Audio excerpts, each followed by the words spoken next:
Hello, hello, hello, hello. Hello. Quickly.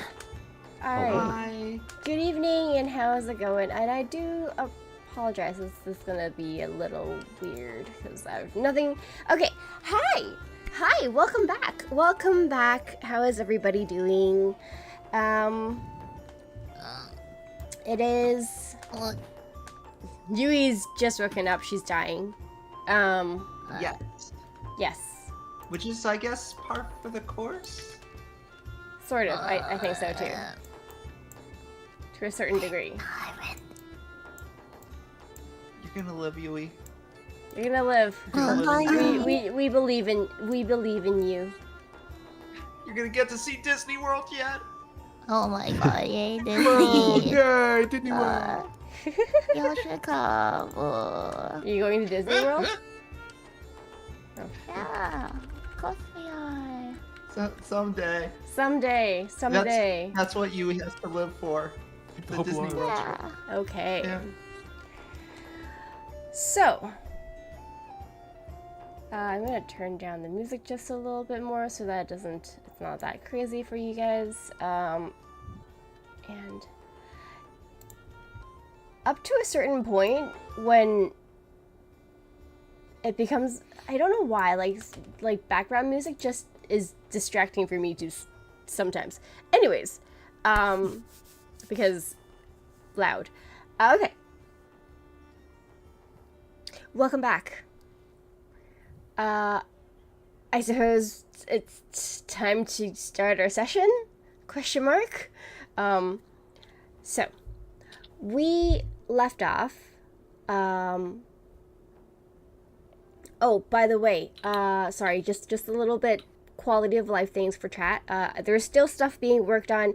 I don't have everything yet. I do apologize for that.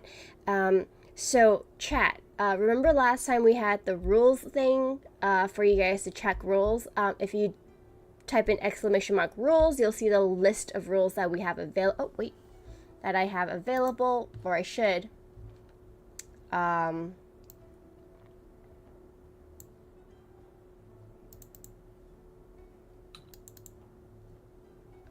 Let me double check the triggers. Oh, because I didn't add a trigger, that's why. 1 second. I thought I did. Save. Okay, sorry. Correction. ! rules. We'll have a list of rules available for you guys to check out. If I have done everything correctly, there you go. And then in order to see what the rules are, just ! rules, spacebar, and then the name that is shown there exactly. So, yes. There you go. Okay, so. Oh, they overlap each other. Great. Did not meant for that to happen.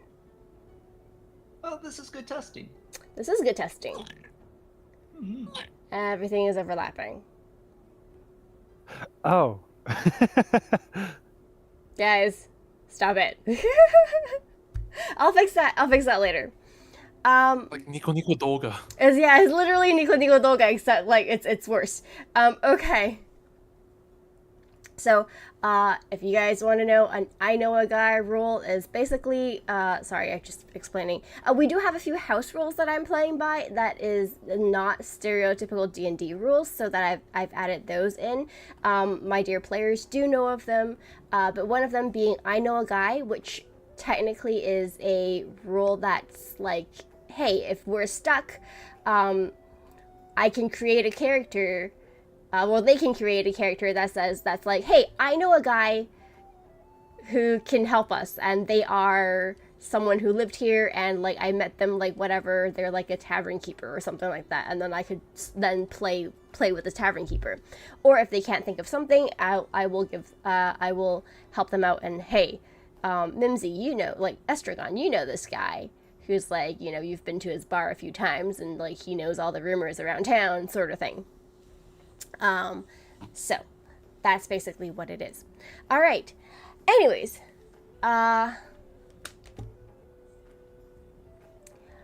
let's summarize what happened last time very quickly before we start off. We met everybody last time, or the party met each other, and now I have names underneath you guys, which is great. The party met each other. Yay! And it is so currently in this port city called Fish Fighter. There is a black market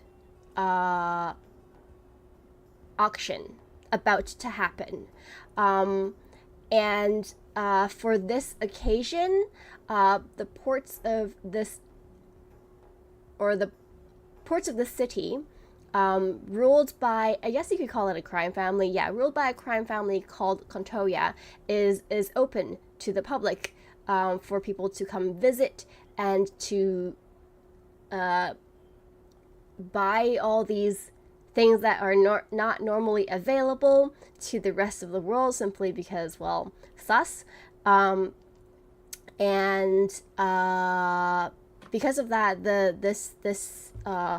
this country, or this land, Iasu, which is normally not accessible to the rest of the world, simply because it is a land of thieves and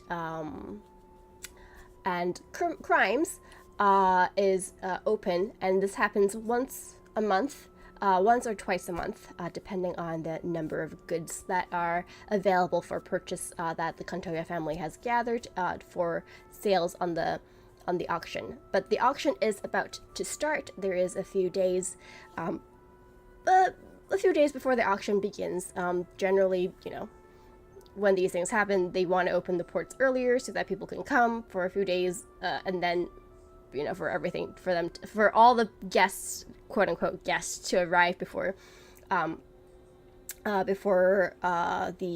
auction, and then anyways, so the city is not surprisingly irregularly crowded in comparison to the rest of the month, and we have a few people who have wandered in to this city and have met each other, and as fate would have it, an accident happened while all these 5 wonderful people are in the markets, and a caravan or a train carrying goods for the auction. One of the items, a basilisk, has escaped, and they were able to catch it, calm it down, put it back in its cage, and impressed the overseer of this town, Lyndon Kontoya, and he has asked them, or Morgan, one of our elfish companion, has decided that, hey, I want some information. He wants some help from Kontoya, and hopefully Kontoya will help him with a problem. And Lyndon said, sure, come meet me, we can help each other out. But before that, here's my thanks to you guys, have a free drink on me. And so the party has left, and we ended up in a tavern, breaking up a few tavern fights, or one particular tavern fight, getting drunk, and that is where we left off last time. Now, we're gonna sort of skip the scene. Someone get hit by a table? Huh? Yeah. Didn't Yeah. someone get hit by a table? Yes, I do Yes. believe the 2 undrunk people, that is Estragon and Delrith, got smacked in the face by a table. And it's Kontoya, Contoya. Okay. And yes, the 2 of them did get smacked in the table, and a bar fight was about to break out, is in the process of breaking out, until Estragon decided that he was having none of it and stopped it cold in its tracks. Although the dwarf party did then go outside of the bar and continue their fight there. So yes. All right, so we're gonna sort of skip to, I wouldn't say the end of the night, but like things start sort of winding down for you guys, for the party. The tavern is still going strong. The bard in the corner or in the side of the room that when you guys entered was about to start performing has started their performance, and it's right in the middle of it. The crowd is sort of starting to gather, starting to get rowdier. Not that it wasn't rowdy before, but more patrons are coming in, and you can see the tavern maids are like zipping all over the place at this point, like Energizer bunnies. But for you guys, because you still need to meet with Lyndon, who has invited you to the to his to meet him at the auction house. You guys are wrapping up your drinks, and for this, I would say both Ryder and Astaroth have started to sober up just a bit. If you guys can just very quickly give me a well, Astaroth is like, she's drunk quite a bit, but she's not down yet. But Ryder, could you give me a Constitution saving throw, just to see if like how much you wake up from your drunken stupor? 20 plus for Constitution. Saving throws +2. Da-da. 14. 14? Okay. So, I'd say you are, like, a half to 3/4, like, off of, like, the alcohol has gone out of your system. How do you feel right now? How does Ryder feel right now? Still a little unsteady on his feet, just a little tipsy. He kind of has to stay focused to walk in a straight line, but he's not incapable. Okay. All right. So, so Ryder, you know, still a little wobbly on his feet, but cautious enough and is able to communicate well enough. So the party is, all our members are accounted for, and you guys head out of the tavern. And because the auction house is right next door, do you guys want to do anything before going in? Probably finish eating. You're gonna finish eating. You're just gonna shove the rest of the nuts into your mouth. I'm gonna inspect the building. You're gonna inspect the for building? the auction house. Okay. Just like from a cursory glance on the outside. Okay. From a cursory glance on the outside, it is tall. It is like three stories high, built into the very wall that that the city is butts up against. From the outside, you can only see half of the building because the other half is inside the wall. But it is tall. It is grandesque. It is like opulent, because it is basically the center of the town. There is a clock device at the top, just so that people can tell time. The doors, there's two large doors that push inwards. It is currently closed. Two smaller doors on either side. You assume that would be where servants or people would go through when the grand doors aren't open, like basically when the auction house is not open for business yet. There are still a few people, there are people coming in and out, and you can see people carrying goods. There seems to be a lot of hustle and bustle going on because preparations for the auctions are ongoing. Two large pillars on either side of the main doors leading to the building itself is built out of a white sandstone, very different from the reddish brown stones or clay soil that is the wall. So it stands out quite a bit from the wall that it's attached to, and you can see like gold decorations, gold paint or leaf, whatever it is, trimmed edges around the building. And so it is the very definition of just fancy opulence. So yeah. By the way, Yes. Swede, sorry, it just occurred to me, you never, or maybe I missed it. Did you ever mention the clock? No. So I mentioned it after the stream. But so for the people of this world, because everything is night, you can't really tell time via the change of the day. The moon does pass through the sky like regularly, you know, a cycle of the moon would be one, I guess, one quote unquote day, and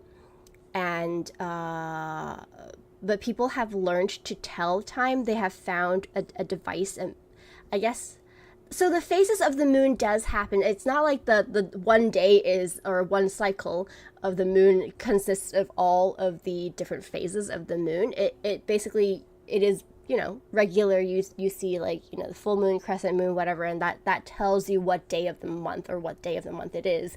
But the moon does arch across the sky. There is technically 20, so there is 12 hours where the moon is in the sky, and then another 12 hours where it is not. So that's like one cycle of a day. So yeah, moonrise, moonset, correct. And generally, typically, well, I say 12 hours, but, like, you know, it varies a little bit. But generally, people tell time through a magical device that everybody sort of just carries. It's one of those things that's become such a regular tool in everyday life, that it's just what people use to tell time, and it's something that was found. This device was a piece engineered from a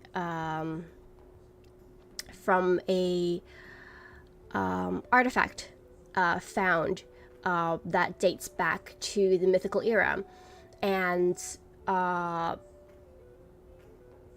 just, you know, people have researched it and, like, found out that that's what it does. It tells time, and so they've recreated it to a smaller version that people can carry around. But there is also a larger version that generally sits around centers of towns, or, like, you know, 2 or 3 in larger cities, that people can check to see the time if they don't have any available on their person. So yeah, and on top of this particular building is one of those time-telling devices, or a clock. So there's one of those. And also, if you guys would turn, I don't know if you guys have my stream up or not. I do have actually a time ticking thing for stream to check, and this is basically, it's a 12-hour system right now. But that's a clock underneath. Oh, so that's Under what it you, or was. the moon symbol next to you? Under me. Under You. Yeah. Okay. It's so cool. So is that I assume, wait, 2, 4, 6, 8, 10, 12. Oh, so it's 4 a.m. now. For Is that it? Or is it 4 p.m.? so PM. So it is actually, Okay. so Oh. 1, 2, 3, 4, 5, 6. It's 9 p.m. ish. Oh, So every Oh. yeah, it's 9 p.m. So this is a 12-hour clock. So so every sort of tick, yeah. So it's a half clock, but it instead of like like full 24 hours, this is one side is 1 o'clock. Sorry, 0 I see. and 12. So yeah. It's because I didn't want to put a circle, simply because a circle is gonna be too, like, make it too small. Anyways, Yeah, but yeah, that's so cool. yeah, and I do have a control that I can click to make it move. So yay! Nice. Yes, this is what I've spent literally a full day and a half on, Oh my gosh. Well, that's It's true. really good. trying to Yeah. figure it out. Okay. Anyways, so yeah, so that's the you guys are standing outside of the auction house. Is there anything else that you want to do before heading in? Do I know that Lyndon Contoya is in there? Because of course we talked about meeting. I can't remember if we were going to meet at the auction house. Yes, he did invite you to meet him at the auction house. When you guys were talking, he said, like, because you were looking for some help from him, and he's like, yeah, sure, I'll meet with you at the auction house at your convenience. Okay, so I don't know if anyone else is going to do anything else, but my plan is to go in there. Yeah. Nothing Let's really throw seems solo. amiss with the building. Okay. We were going to meet with him because we were going to get a reward, in addition to. Well, no, he says, so he said to Morgan, and Morgan was like, hey, you seem to be, the guy to talk to in this place if I need something done, or if I need help. Could you, like, could I talk to you? And Lyndon was like, well, seems like we can help each other. Well, if you come and find me, we might be able to scratch each other's back, sort of thing. Your reward was basically the drink. You're right. My bad. Mm-hmm. So, well, Morgan and Ryder is okay to go in. How about the rest of you guys? Do you guys want to tag along, or? I'll just tag along because this girl is kind of lost Okay, in this place. So she found new friends. So we're gonna stick around with the drinking buddies. fair. Estragon would also follow. Okay, Yeah. Same with Ryder. okay. Delrith? Delrith will go in because he has a duty involving True. Toya. Yes, true. You haven't been paid yet. Nope. Okay, awesome. Yes, because Delrith was part of the guards, watching the shipment, and yeah. Well, the shipment has been delivered, but you haven't been paid because you went drinking. Okay, so Drinking on the job. yeah, drinking on the job. So you, so the party goes over to the entrance of the auction house, and you see that there is actually guards there because it's not operating hours, so it's not just like anyone can go in and out. There are people who seems to be standing guard at the doors, letting only like registered people or people workers in, and two of them you approach the door. Two of them are standing guard at the side doors that is open. Can I Yes. Can I smile at them and say, good day. I am Morgan Vendier. I was told that Lyndon Contoya would have time to meet with me. Okay. So the two of them, they were just finishing, like, letting someone in, and the two guards, one of them is a half orc.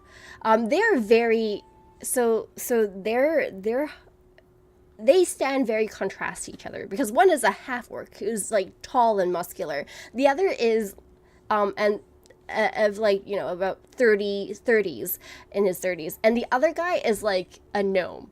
He's like tiny. So there's just one giant guy and one tiny guy standing by the door. They stand very contrasted to each other. However, the gnome turns to you, and he looks you up and down, and so you give me a more, yeah, okay. He turns to you and he goes, I did remember the boss saying that somebody might come looking for him. What's your name again? Morgan Vendier. Morgan Vindir, and the rest of you? And he looks to the rest of the party. Are you guys with him? Or are you just here loitering? I got a job Oh. to finish. Ryder's just gonna nod while making clicking noises with his mandibles. Okay. Estorf just nods slightly Okay. without saying a word. Okay, so, okay. You got a job. And then, like, the guy, like, squints, like, after hearing, Delrith, squints hard at you, and he goes, Delrith, right. I was wondering where you went. The rest of the mercenaries, or the hired hands, came back, but you didn't. Sure. Give me a moment, let me talk to the boss. And he heads inside, nodding to the guard, the other guard. He nods and heads inside, and the other guard gives him the nod back and just stands with his hand on his hips, staring down. Well, not down, like, because he would be about the same-ish height as the tallest person. Who just stares at you? Who's the tallest here? Is it Estragon, I think. Estragon? Or I thought it'd be either 6 Ryder foot or 6. was it Ryder? Or Ryder. Are you taller? I'm 6 flat. Okay, so Estragon is the tallest, and he just stares hard at Estragon, who's like about the same height as he is. He's actually a little bit shorter than Estragon, so like squinting at you and like trying to gauge you. He's like, this is a tall person. Estragon will smile knowingly and nod Okay. in respect. And he nods back at you. And after a moment, the guard comes back out, and he says, "Yep, the boss will see you guys. Come on, follow me." And he Excellent. waves you in, taking you, bringing you inside of the auction house. Inside of the auction house, again, the walls are made with a white stone material, and so it's bright inside with torches and lights. There is some sort of magical lighting inside that makes it very bright. You can see torches, but the number of torches in here aren't enough to cast the glow, the brightness that you guys see in here.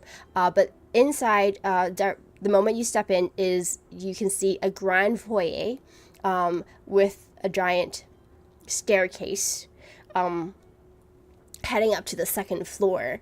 And you can see actually where sort of as you're entering, remember this was built into the cliff face, and as you enter you see the area where the outside of the building is, or the part that juts out. You can see the white stone, and then eventually it just becomes in a sort of blended mesh, well, not mesh, like a blended stonework. You can see the stone becoming the color of the actual cliff face, and like a red a red stone instead of the white. But the blend is surprisingly, it's not choppy. You'd think, like it's just white and then red. But seems to be like an interesting graduation of stone from white to red. You don't know how they do it, but it seems to be some work has been done on this to make it seem natural and not jarring to the senses.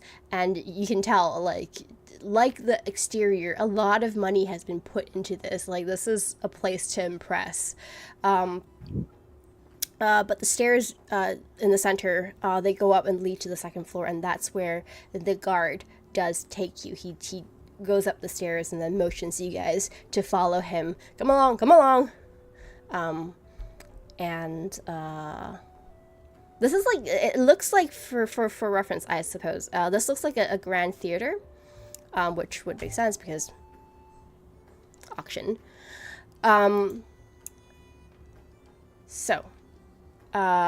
He leads you to a side office on the second floor. There are 3 floors, but he turns to, instead of continuing upwards, continue upwards, he leads you to the side room, where another 2 guards are standing. They are, hello cat, what's up? Sorry. Another 2 guards are standing, and they nod at him leading you guys in, but they look at you and they observe the group, scrutinizing you guys in case you guys do anything suspicious. And he leads you into the room, and the room is a moderately, generously sized room. You guys, with 2 sofas facing a desk in the center, a fairly large desk. The desk is scattered with papers and some instruments of unknown some unknown instruments that are shifting left and right, bobbing and things like that. And the 2 sofas facing the desk, the room is large enough to fit maybe 10, 15 people with no problem. But at the desk you see Lyndon, just with a pair of glasses on this time, and just writing on his on a piece of paper. 2 guards standing on either side of him, and he looks up as you guys enter, and you're, the saviors of the day. I was waiting for you. Didn't expect you guys. I didn't know when you would appear. We didn't know. We never really set a time. He smiles at Morgan. Well, welcome. Sit down. And what can I help you with? Pardon? Oh, Morgan took his cue and sat down. Okay. Is there anything you guys want to do, upon entering the room before the conversation starts? I'll do a quick glance around the room. Mm-hmm. Probably. Yeah, sorry, go ahead. I said I would probably do the same. Okay. Alright, give me an insight check. Both of you guys. Okay. Let's see, I got +1 to insight, okay.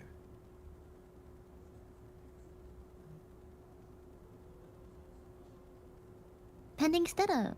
Okay. Oh, I wasn't that interested, I guess. Do you guys... You said insight? Insight, yes, correct. Did you roll? Oh, did you not see my roll? I rolled a nat 1 Oh!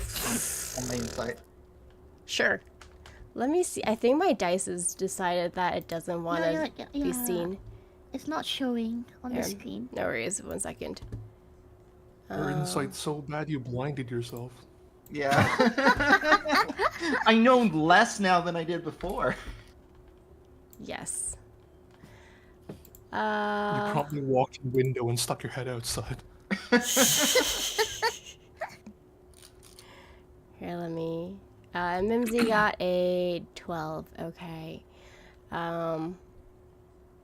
Let me just.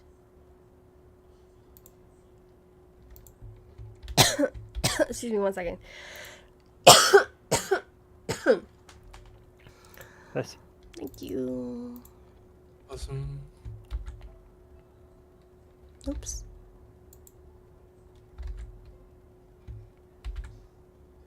Aha. It decided that it didn't want to use the same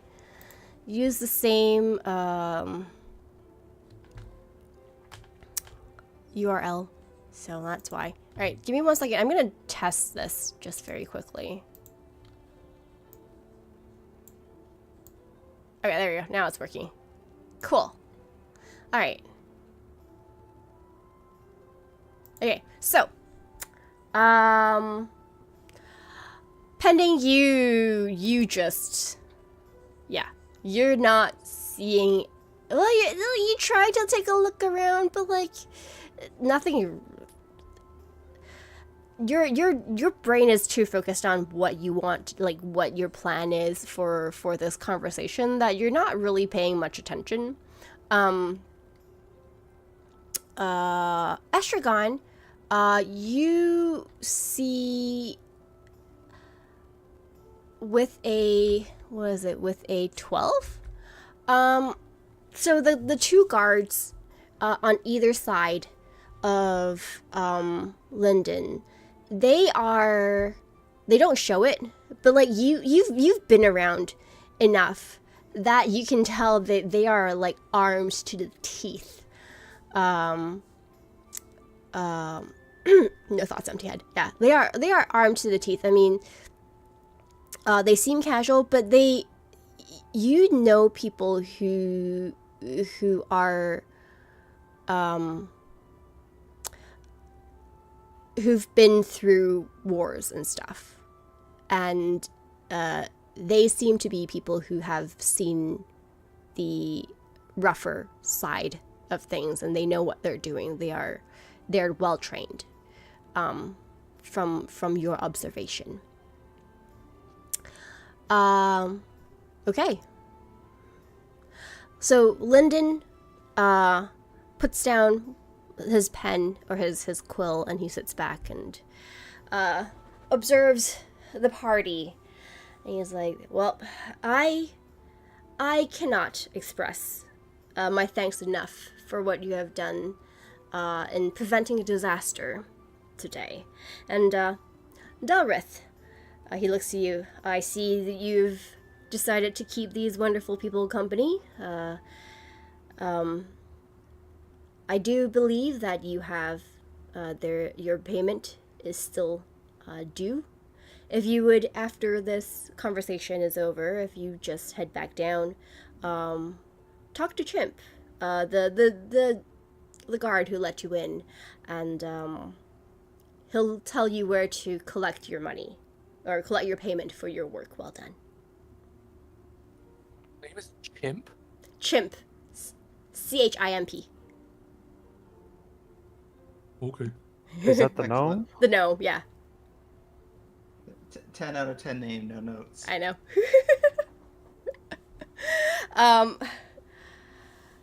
And what a name. So yeah, he'll set you straight with your payment. Now then, I do believe that you had wanted to ask a favor from me, and he looks at Morgan. Yes, I'm hoping you can look into a person for me. They go by the name of Daniel Tiffin. Daniel Tippin. Yes, he's a human. He's in his 20s. I've heard that he has brown hair, brown eyes. There's a lot of brown hair, brown-eyed human here. I'll in the grant you world. that, but hopefully only one of them has the name Daniel Tiffin. I'd be willing to help you.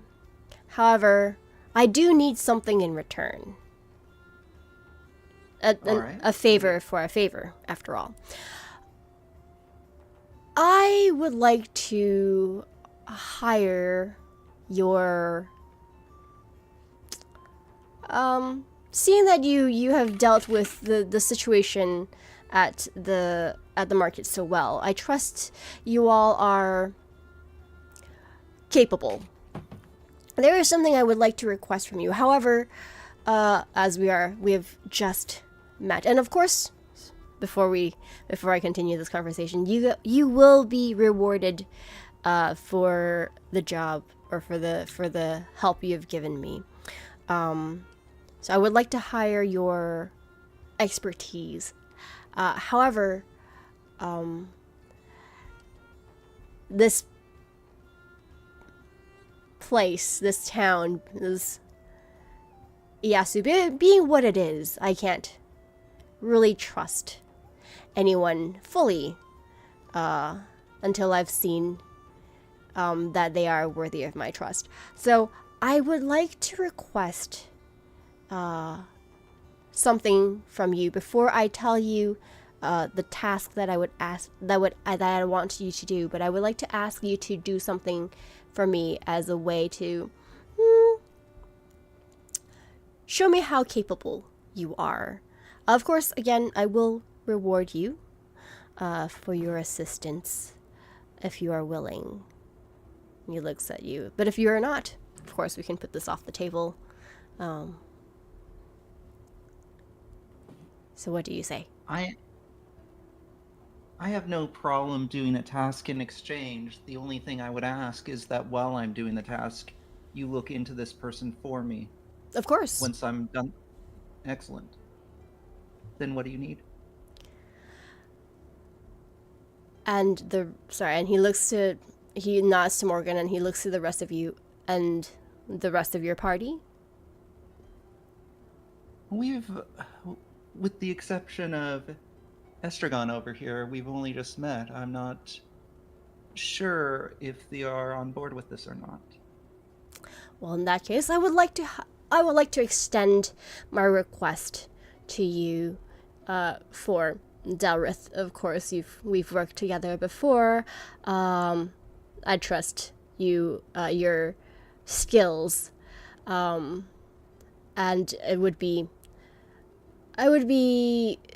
delighted and feel better knowing that there is someone I know working together on this small request of mine. So what do you say? It's always a pleasure to work with you, Mr. Contoya. Will you perhaps provide a tiny little bonus? Of course, I would. This job does come with rewards and payment. Ah, so much delightful, Mr. Contoya. Well, it's always a pleasure working with you, Delrith. And It's the request. very well.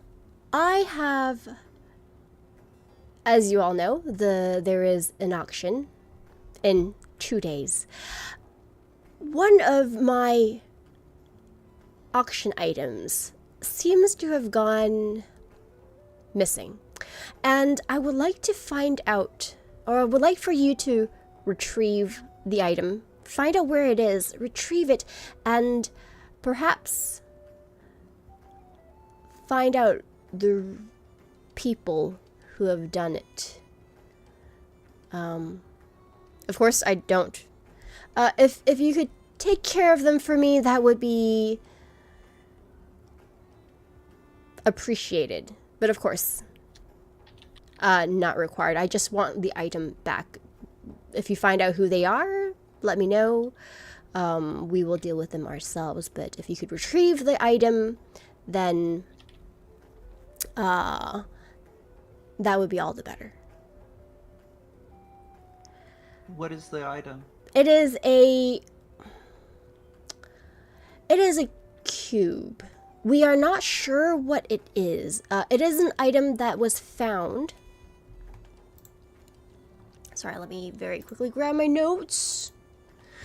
It is a magical artifact found in the Galdian plains.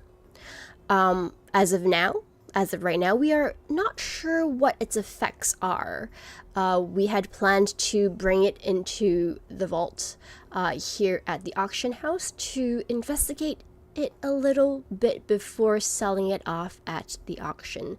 What you are looking for is a cube made of stone, carved with symbols, and upon imbuing it with magical energy, the symbols would glow. We are not sure what it is. That is all the description I have of the item. It is not big, about the palm of your hand, the size. But I would very much, being a magical artifact, we assume, we guessed from either the mystical era or a little bit, or something made during ancient times. It is something that I would very much like to have back. It is one of our star items for the auction, and without it, well,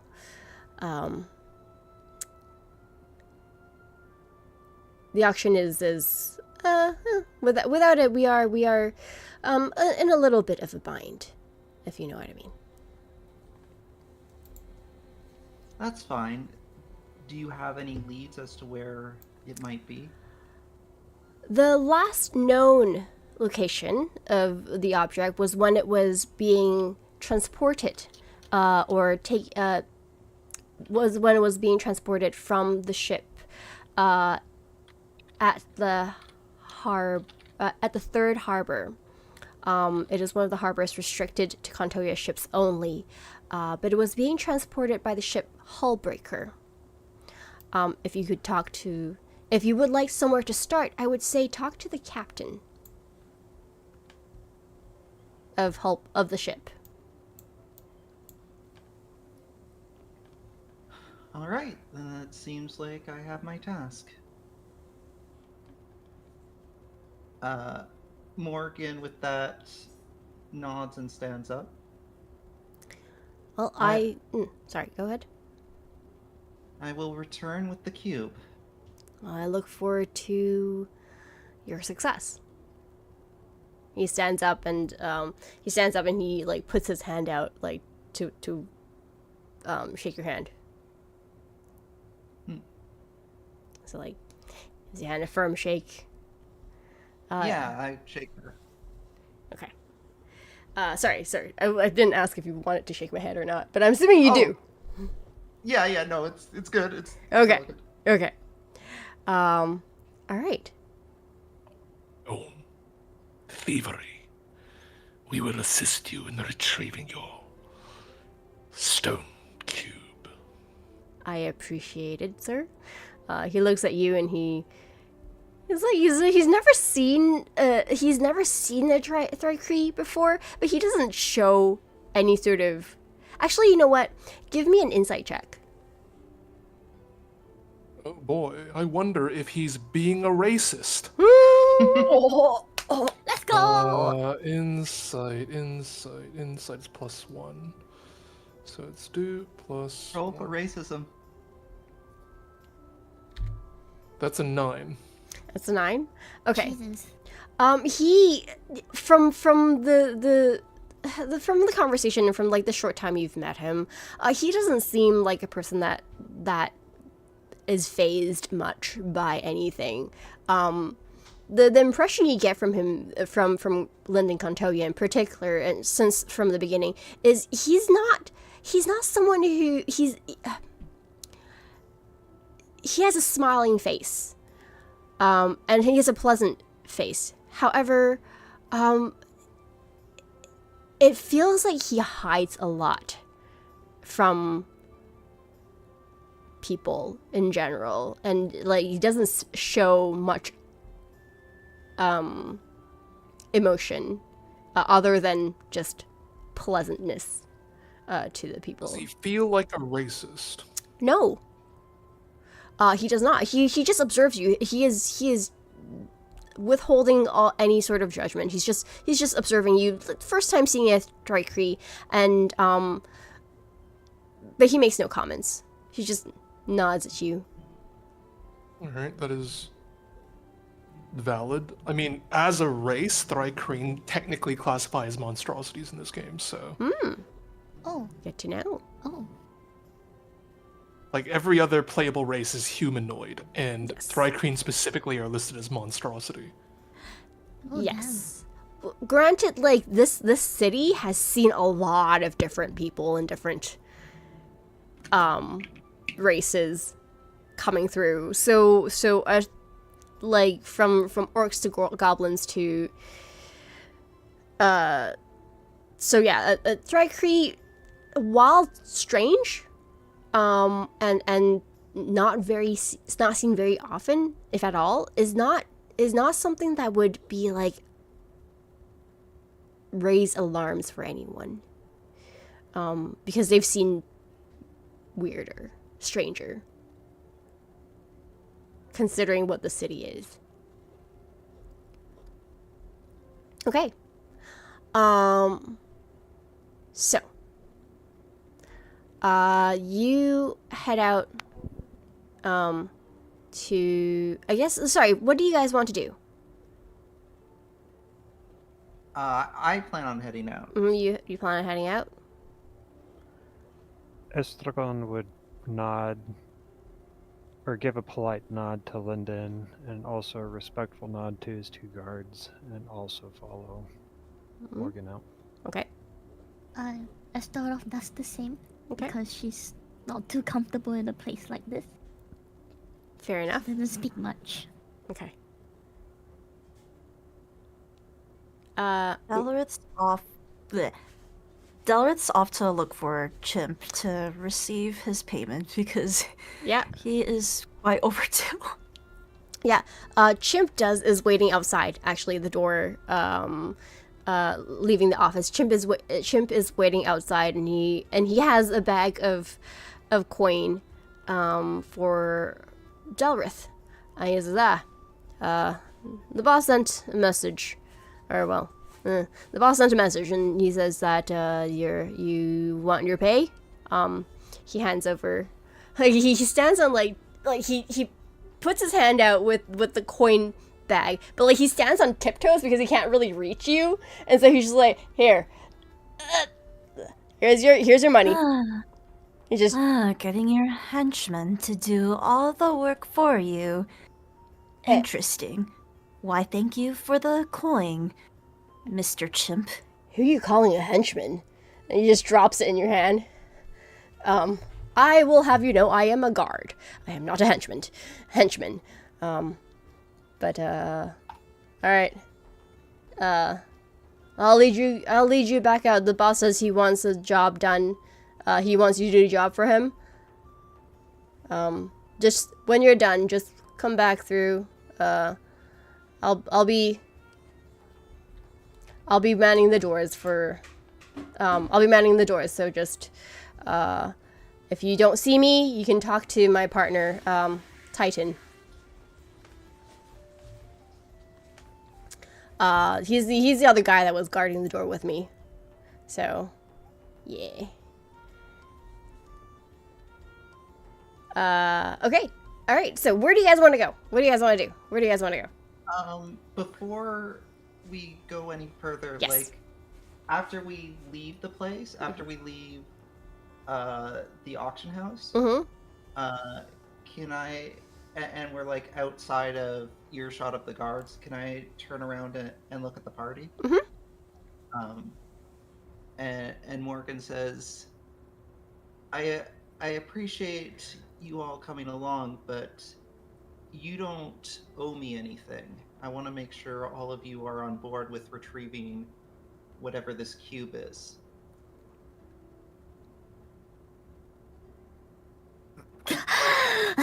Astora finally like breathes in.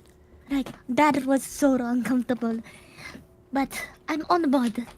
I must do more and spread the glory of my temple. But I'm sorry if I didn't speak a lot in there. That praise brings bad memories. So basically, auction houses just makes it uncomfortable. Okay. We do not condone thievery. I know Delrith. Oh, sorry. Go on. No, go ahead. I know Delrith is hired to help. What about you, Estragon? Well, as for me, it's been rather lonely here. It is good to be surrounded by friends. I will help you. Well, I thank you for that. Well, this is gonna be quite interesting. But no need to be afraid of Mr. Contoya. He's just a coward who just gets all the dirty men to do all his dirty work for him.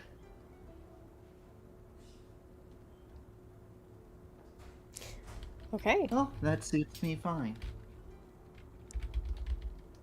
Simply, you don't seem to have him in high regard. I'm just here for the coin.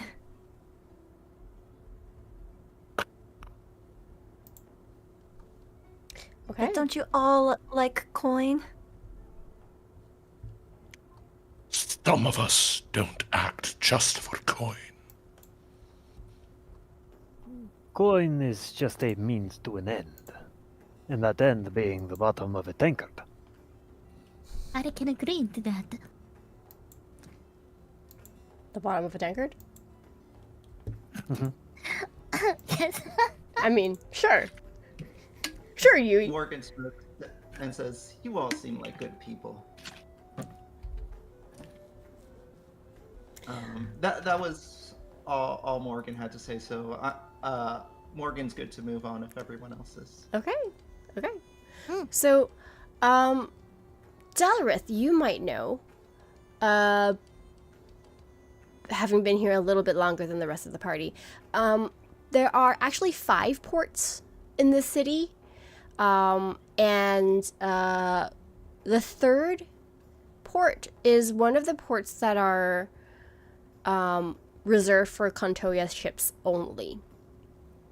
For the rest of the so ports 3 to 5 are reserved for the Contoya ships only. The first and second, if my memory serves, the first and second are for guests of the auction, or like outsiders. But most of because Contoya controls basically all the ports here in Iyasu, and their biggest port here is here in Fishfighter. There's a lot of traffic throughout the ports, but the third port is one of the ports that basically is controlled completely, and is only limited to Contoya ships. And actually, Delrith, you might actually know the captain of the Hullbreaker, because... Hello? Can you hear me? Oh, yeah. I was about to say, like, doesn't Delrith have, like, connections and, like, know, like, the people? And because so far only Contoya and the 2 guards know that Delrith is pretty much finished his job guarding, does that mean Delrith will have access there? Or, like, the other connections don't know that Delrith is, like, it's technically off duty now? Well, so Delrith, I would say they would know that you are here, that you're going there on request of the boss. And but Delrith, you in particular, because so your shipment, so the shipment that you picked up to deliver to the auction house is also actually from the third the third Third dock. So you would know where it is, and you might know some of the ships. The Hullbreaker you don't know. The Hullbreaker is not one of the ships that you took the shipments from, but you might have seen it coming in as you were taking your item away, taking your shipment away to the auction house.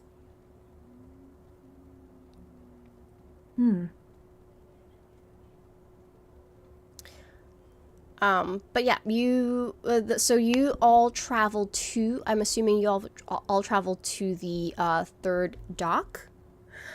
Is there anything you want to do in particular as you're traveling there, or do we just want to arrive there? Dalrith will go like ask the captain for like more information. Okay. Yeah, so you arrive at the third dock. It is at this time of the day, because it is getting later in the day. Let me just advance our clock. It is getting later in the day, or in the cycle, and there's only a few people, well, not a few, but like there's only a small scattering of people left on the docks. There are some guards there. You see they are guarding the dock area, preventing anyone from going in and preventing like other ships from entering. There is two ships that are harbored, or sorry, that are moored there. One is a slimmer vessel with tall sails, and it is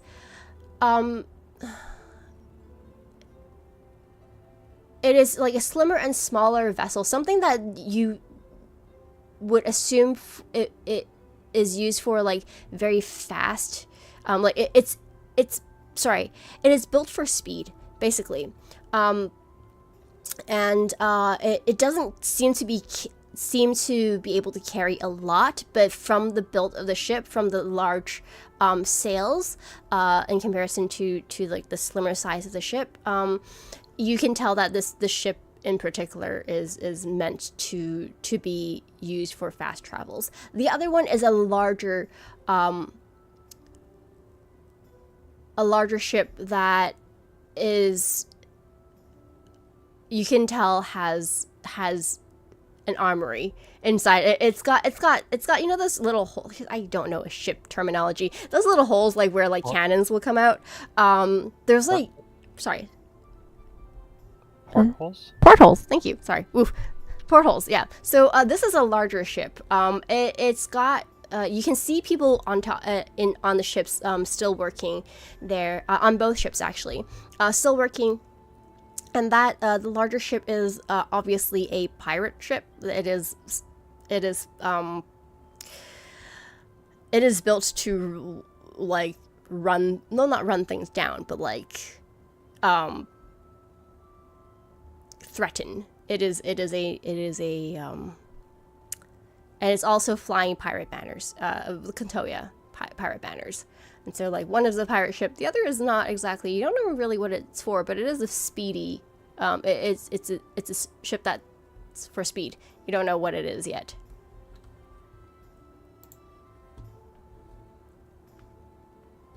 Okay.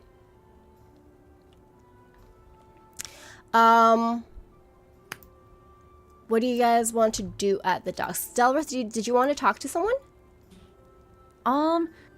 Dalrith can talk to the captain. Okay. Which captain? There's two ships. The one guarding the pirate ship. The one guarding the pirate ship. So the, not exactly a captain, but there is some people on the pirate ship, and there is someone just next to it, sort of with a clipboard. And he is noting down things about, like, just noting down things on the docks. You guys aren't on the ships yet. He is a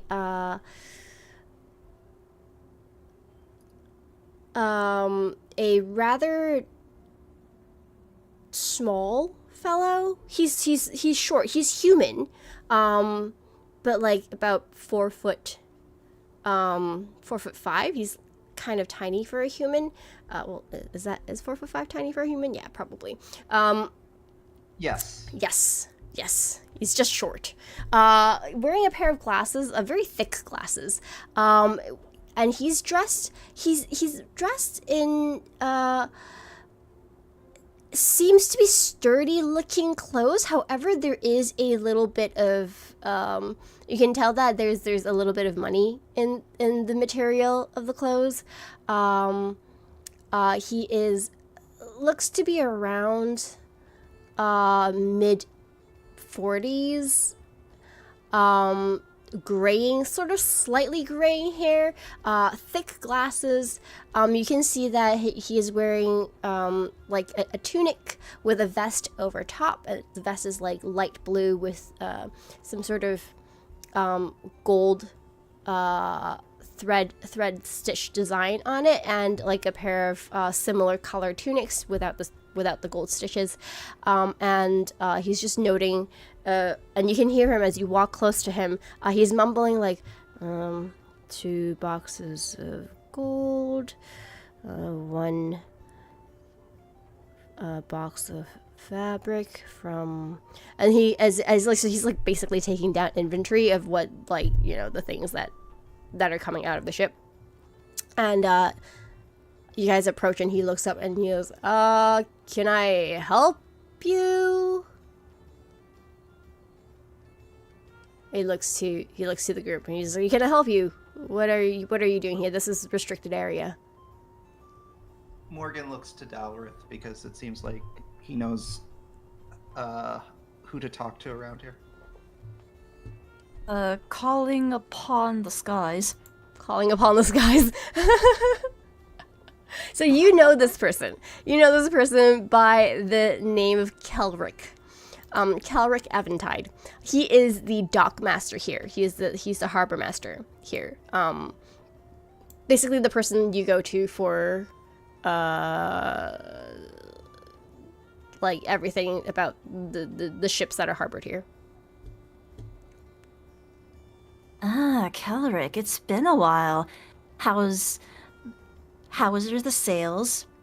Is that... Dalrith. It's been only less than half a day since I met you. Because you came to pick up the shipment.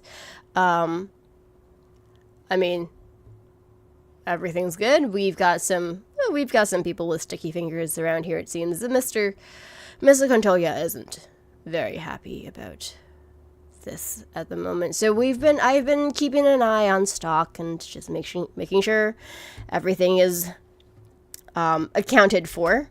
And he actually, like, for a brief moment he looked a little bit nervous. Simply because, like, actually, you know what? Give me an insight check. Insight check? Okay. Yeah. D20, plus...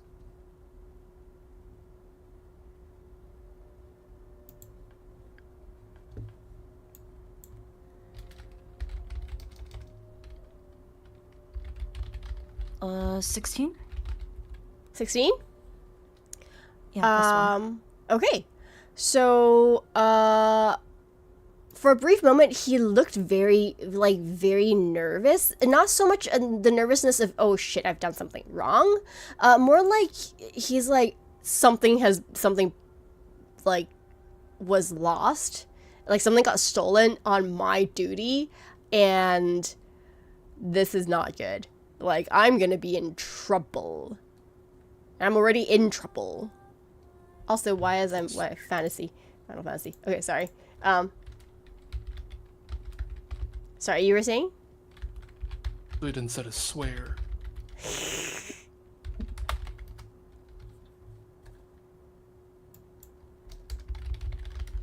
Okay. Yeah. So yeah. No. Yeah. I did sort of. The skies have cursed.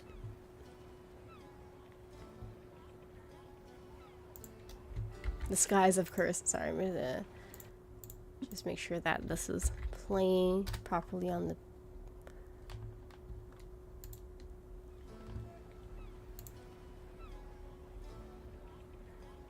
Okay. Sorry. Yes. Continue.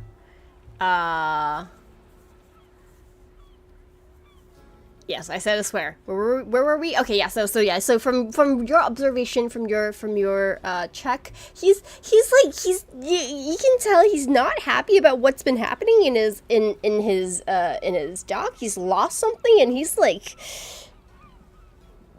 if they don't find it, he's gonna be in trouble, sort of thing. Because like something was lost on his watch.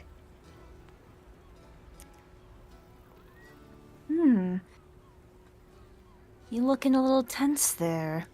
Everything all right? Yeah, well, there's so many things coming in and out of the harbors every day. There has been some trouble.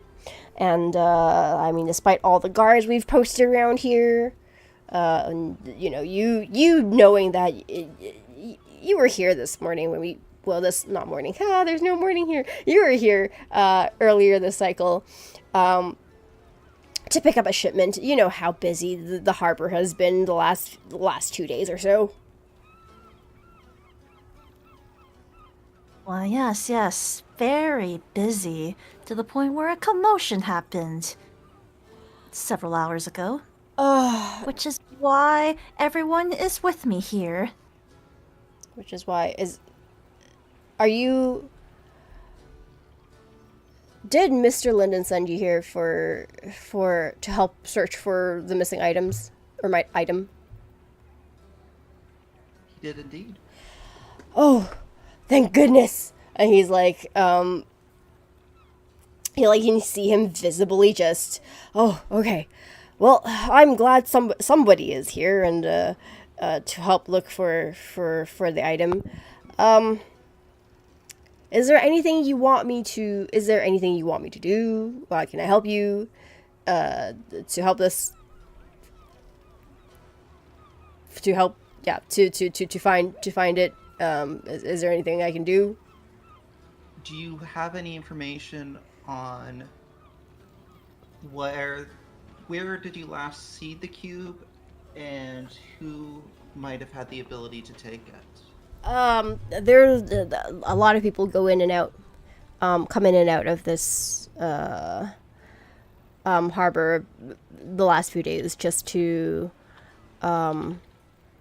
carry things and delivery, and but you can talk to the captain of the Hullbreaker.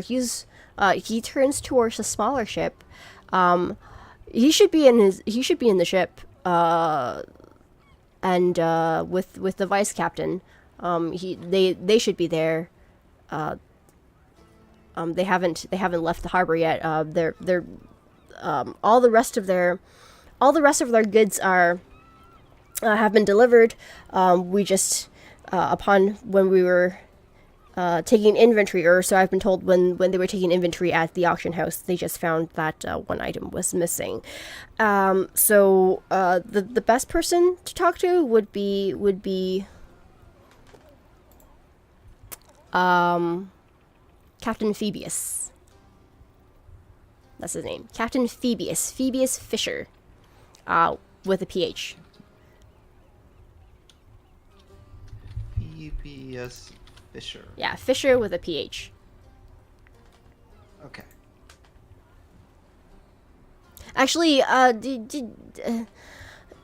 it might be easier to talk to the Vice Captain Dar. D-A-R-R. It might be better to talk to the Vice Captain. Captain Fisher is a man of little words. But they should both be on the Hullbreaker.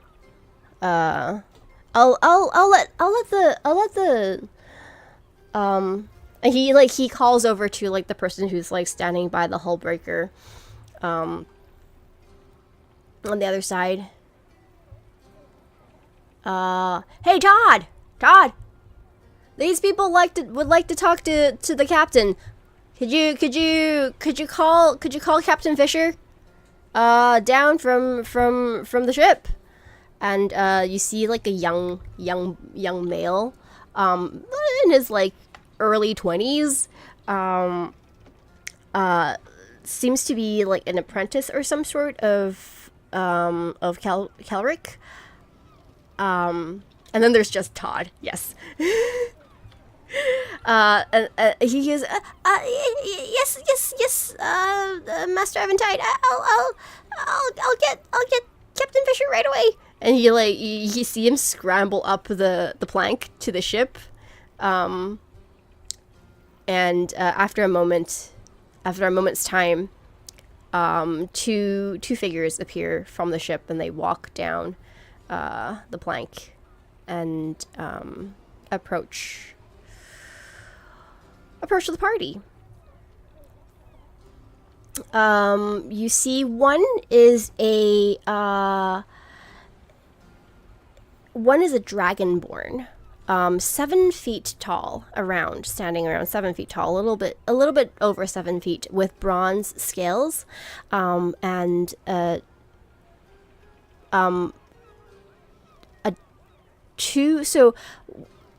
and he can like approaching you guys. You can see that one of his eyes is scarred, and that like with a scar running down his eye, and that eye is like a murky white color, while the other eye is a dark red color. And you can also see like one of his horns on his head is missing. He's wearing a dark blue vest with like a white tunic underneath, but the tunic is like sort of stained brown. You're not really sure upon casual observation whether this brown is from like rust or like dirt from metal on the ship, or if it's blood. He's wearing a pair of black trousers tucked into a pair of high leather boots, thigh-high leather boots. The other person is a tiefling.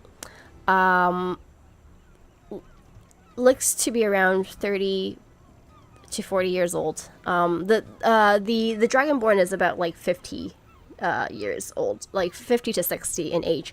The tiefling is around 30 to 40. He has a purple skin, a blue-gray eyes, and a very pleasant and cheerful pleasant face with a cheerful smile. There's a small scar across his nose that goes like crosses the bridge of his nose and goes all the way underneath the cheekbone of his right eye. He is cleanly shaven with like a mousy brown hair tied in a low ponytail, wearing a light brown tunic with dark red trousers and a yellow sash tied around his waist, which the sash has clearly seen better days. It's got a few, you can see a few holes ripped through it, and he's also wearing two golden hooped earrings, pierced earrings on his left ear, and one on his right. The right earring has a skull dangling from the hoop. So they approach the party. And turn. Sorry. My computer crashed. Oh Oh no. no. Did you how much did you miss? About the last 2 minutes.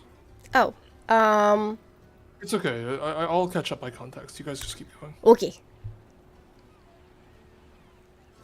So I was just out of the call for like 2 minutes. Yeah, no worries. So the Dragonborn approaches and he nods. The tiefling stands slightly behind the Dragonborn, and he looks to Kelric and he says, Master Kelric, we've been told that you wanted to talk to us. Is there anything? What were you wanting to talk to us about? And Kelric nods to you guys and says, these gentlemen would like to, or sorry, these not gentlemen, these people would like to talk to you about the missing item. They've been sent by Master Kotoya. And the tiefling turns and both the tiefling and dragonborn turns to look at you guys, and the tiefling goes, I see we've got some helping hands. Nice to meet you. I'm Dar. This is my captain. He's Phoebus. Phoebus Fisher. He doesn't like to talk much. I mostly talk for him. But nice to meet you. Ooh, hello. Oh, I've seen some of you before. He looks towards. Wait, no, he hasn't, because as this ship was just coming in while you left. We've got an interesting bunch here. He says, hi, I am Dar. I am the vice captain of the Hullbreaker. And oh yeah, I've already said so. But yeah, this is my captain. He's Captain Fisher. And then the Dragonborn, just looks at Dar and goes, and he just grunts. And then he goes, yeah, my captain doesn't like to talk much, but I can help you with whatever you need. I also act as his translator sometimes, but you know, that's how things go, right? Just for clarification, Yeah. Is the Dragonborn Dar? No, Dragonborn is Phoebus. He's the captain. Okay. Captain Phoebus Fisher. Okay, I thought it was the halfling. Was it the halfling? Tiefling. Tiefling. Sorry. Yeah, the I tiefling. thought it was the tiefling was the one of few words, and the Dragonborn was the friendly one. No. The tiefling is the one of the very chatty one, and the Dragonborn is the very quiet one, who's the captain. So is the clock on your interface supposed to be missing right now? Is it missing? Yeah. Yeah, it vanished. I love that. Yep, I accidentally That's okay. closed it. That's fun. And also, let me just move this back here. We are here in time. Yep. Okay. Something's always breaking. Don't worry about it. I've got like 10. Yeah. I literally have like 10 browsers up just to look through everything. Something's gotta give. Oh Yeah, this my is- god. Crazy. So like, yeah. Anywho's. Morgan smiles and says, "Hello, I am Morgan. This is Dalrith, Ryder, Astaroth, and Estergun." Well, nice to meet you all. I've already introduced myself, but yeah, nice to meet you. Dart smiles, grins, amiably, and the captain just looks and goes, and nods.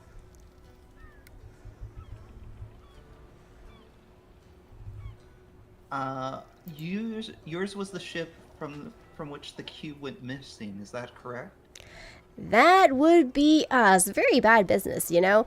But yeah, we thought we handed everything over, but apparently not. And we're still not really sure whether it was lost from our ship or from somewhere else. But apparently the boss, Master Kontoya, is sure that it was gone from the ports because, well, it was. Yeah, the guards haven't taken anything. Apparently, they've been interrogated. Let's just say.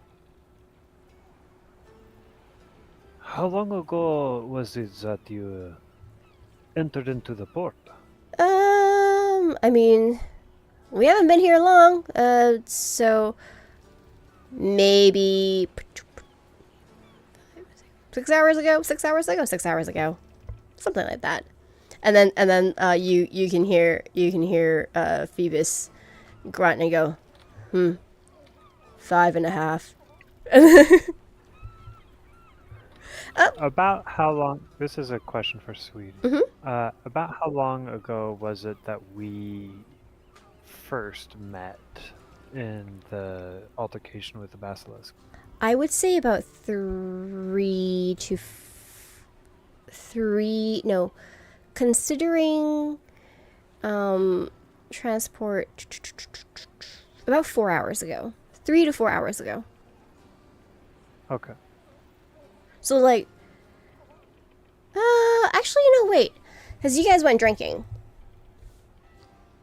Yeah. Yeah, you guys went drinking.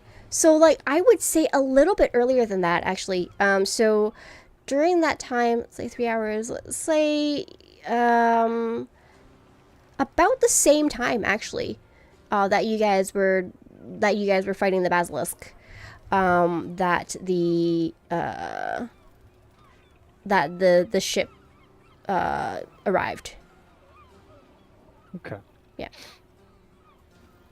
Because you would. Estragon will. Yeah. Sorry. Go ahead. Go ahead.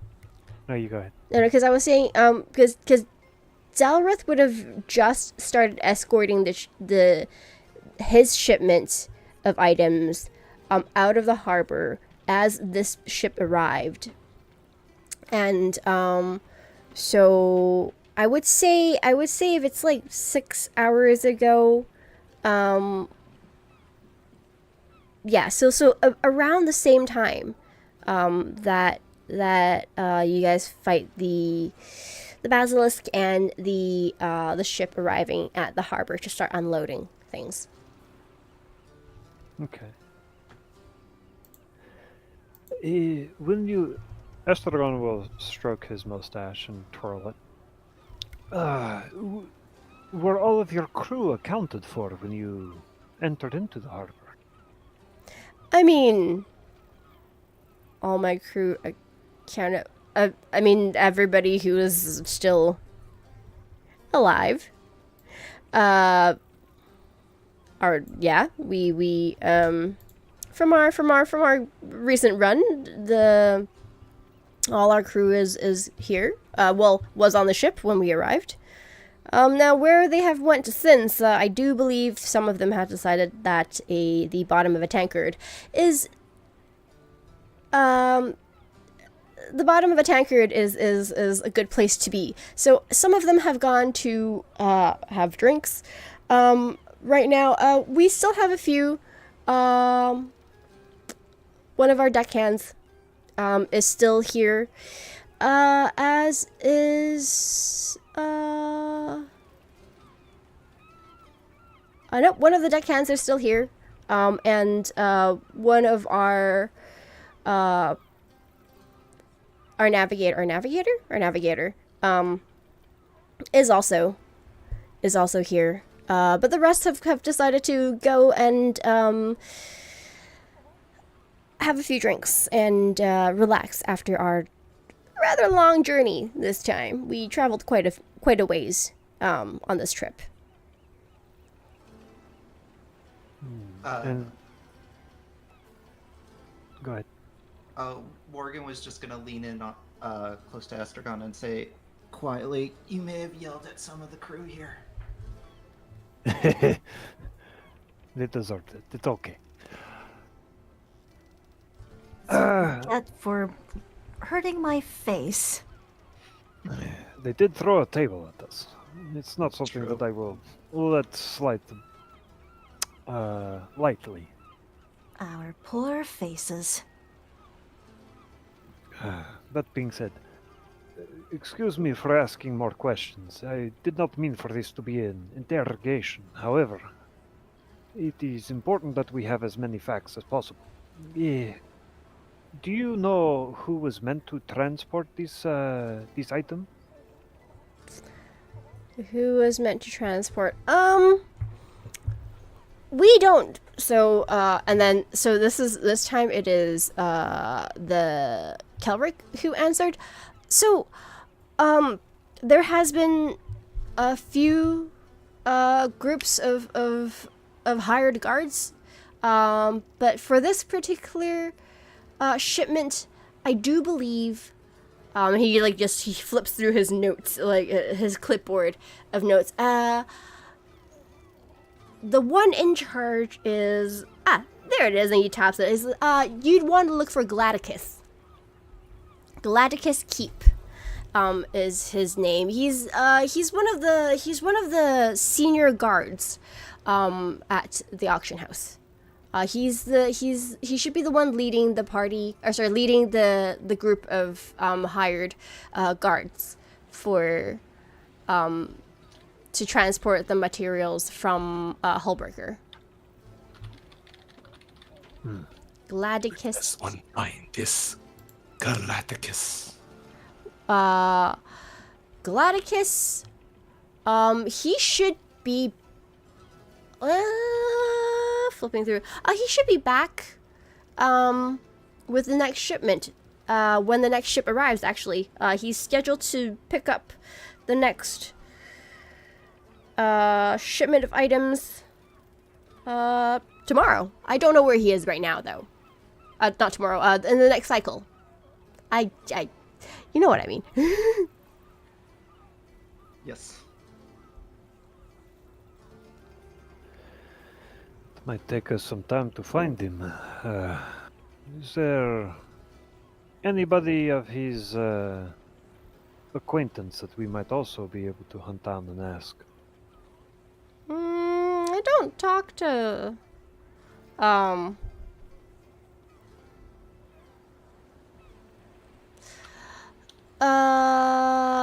so let me think. Kelric is the quest doesn't seem like it.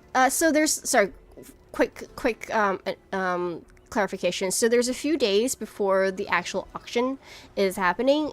So there's 2 days left until the auction. So you guys have 2 days left to look for the item.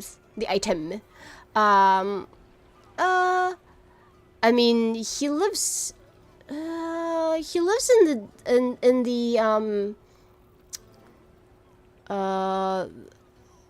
housing provided by the Contoya for, other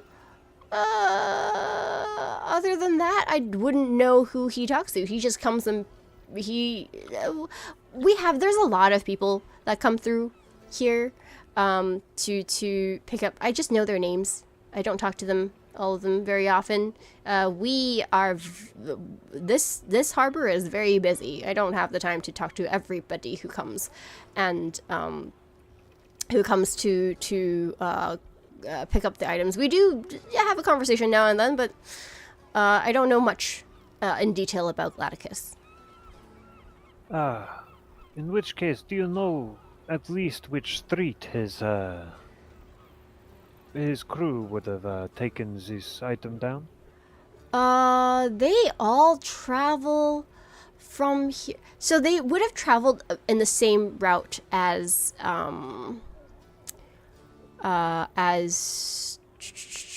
Delworth's group. It is basically just through the city, past the market. The most direct route would be through the 5th Street, past the market, and directly to the auction house. That would be the fastest route, and that would be the route that Delworth also took with his caravan, with his shipment of things. Okay. Estragon will nod, thoughtfully stroking his mustache. He'll kind of eyeball the three, the captain, the vice captain, and the harbor master. Can I make an insight check to at least confirm to himself that these people seem to be telling the truth? Yeah, roll an insight check.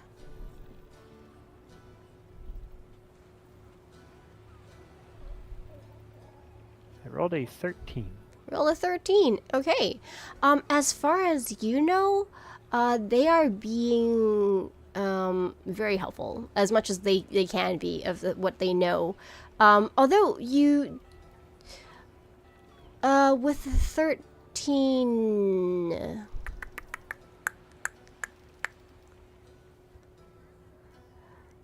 Yeah, there's not much in terms of like.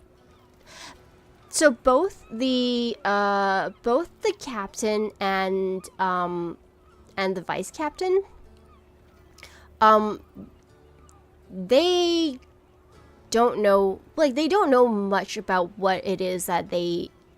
Oh well, no, wait. They do. They do know what it is that they're carrying.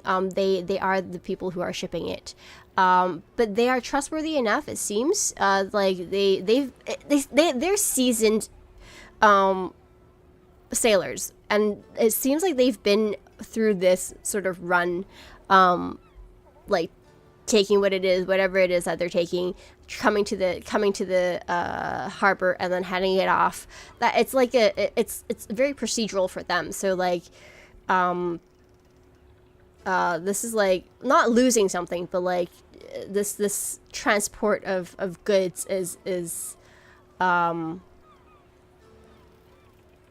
like a very regular thing they do here. So but the fact that something is missing, I think this particular situation might be their first time. They've never had anything stolen from their ship before. So you can see some sort of I wouldn't say unease, but like dissatisfaction, like sort of not annoyance, but like it's like, oh, we lost something on our watch. And you know, like not so much as anger as like Agitation. yeah. This is nothing like this has ever happened before. Yeah. This is unprecedented. Unprecedented. We've never lost anything before. Our reputation is in Nobody's- ruins. Nobody's ever stolen from pirates. Right? So yeah.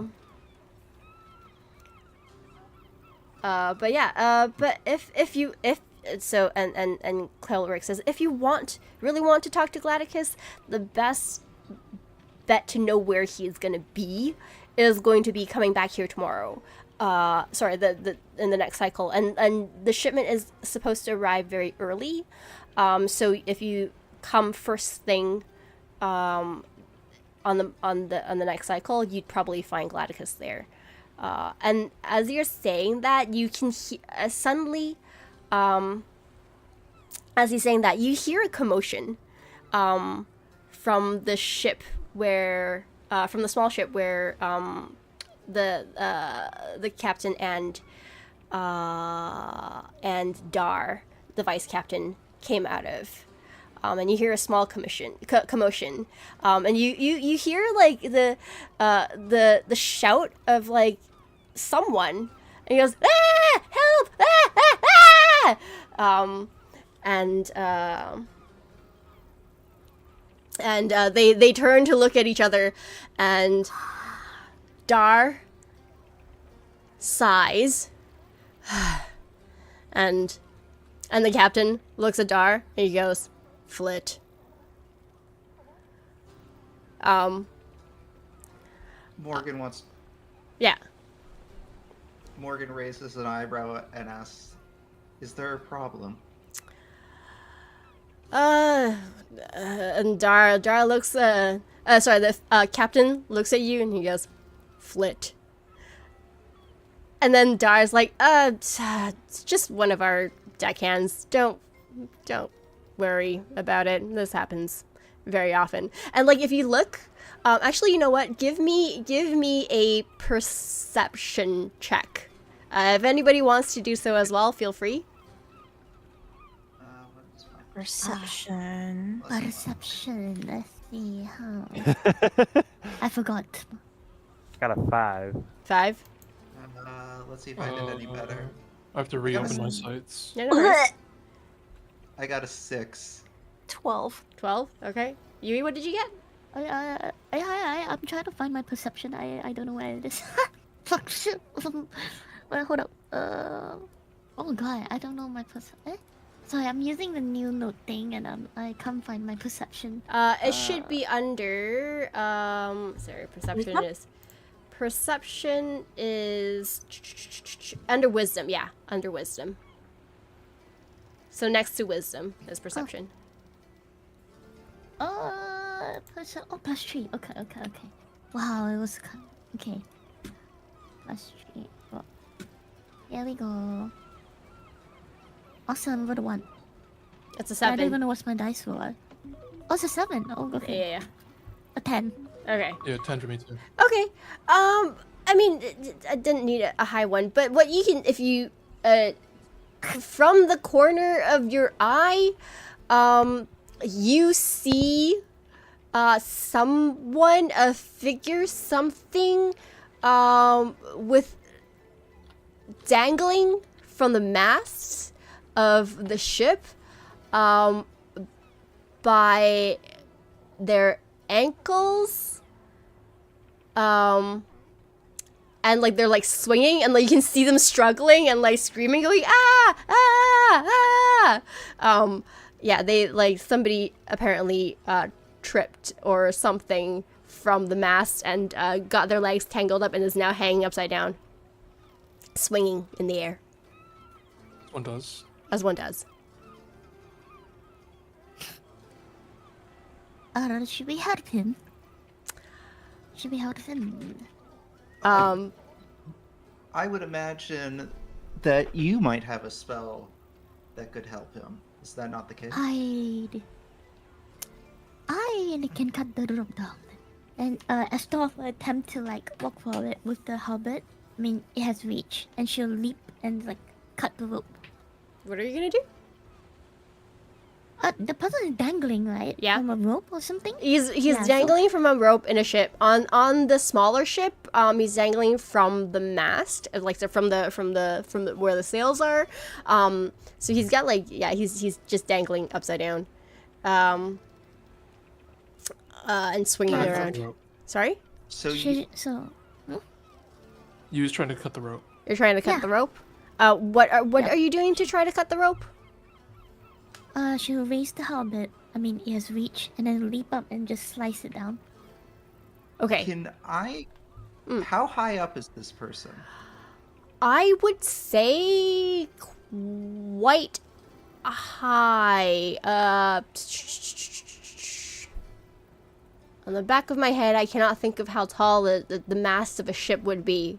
I'd say maybe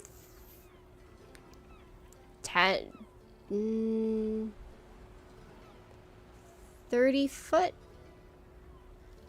30 feet foot. is about. Yeah. Yeah. She That's can a- reach it. yeah. She can reach it. I mean, I have a reach weapon. So Of she'll, 30 like, feet? Not enough. No. It's a 10 feet, but she can jump pretty True. high. Athletics is high, or wall jump if needed, or some shit. So you're just gonna attempt to climb onto it. So the ship is on the other side. You're gonna run to the ship, climb up the mast, and just try to chop him down. Yeah. Okay. Can I see? Well, Astaroth close is to- doing this. Mhm. Does Oh, Morgan understand what Astaroth is trying to do in this moment? You know what? Like, would I be able to see and understand what is happening right now? Okay, so Astaroth, roll an athletics check for me, and Morgan, roll an insight check for me. Okay, cool. Okay. I have like a 7 to that, so yeah, it should Please work out. get a good roll here. Wait, what? Is this okay? I got a 10. Oh damn. Okay, let's roll. Woo! Why do I see the dice here ever? Don't know. You rolled a 15 though. Yeah, oh, plus her 7, that's a 22. Do I, with my 10, do I know what she's doing? Well, she's very obvious. She's just running towards the. You do succeed though. Yeah, she's running towards and like with her weapon out. So I would say yes. You sort of Well- do get what she's saying. What she's trying to do. While she is doing that, first off, let me ask you, tell me if this is something that is incorrect about the situation Yep. before I say what I want to do. Mm-hmm. This person is dangling from a rope suspended about 30 feet in the air, correct? Yep. With an Astaroth's plan, is to cut the rope. Yep. Am I understanding everything correctly? So, Correct. okay, Astaroth has already done that. in About the sense to, that Astaroth yeah. can't undo what she just decided to do. Correct. Okay, so now that that is set in stone, can I ask you? Mm-hmm. No, what you're My suspecting is correct. thinking- Yep. Okay, cool. What I'm suspecting is correct. Okay, can I, given that I understand what is happening, can I run trying to run at roughly the same pace as Astaroth, and as she is going to cut the rope, I am going to attempt to catch this guy before he falls and dies. Yep. Roll an athletics check for me.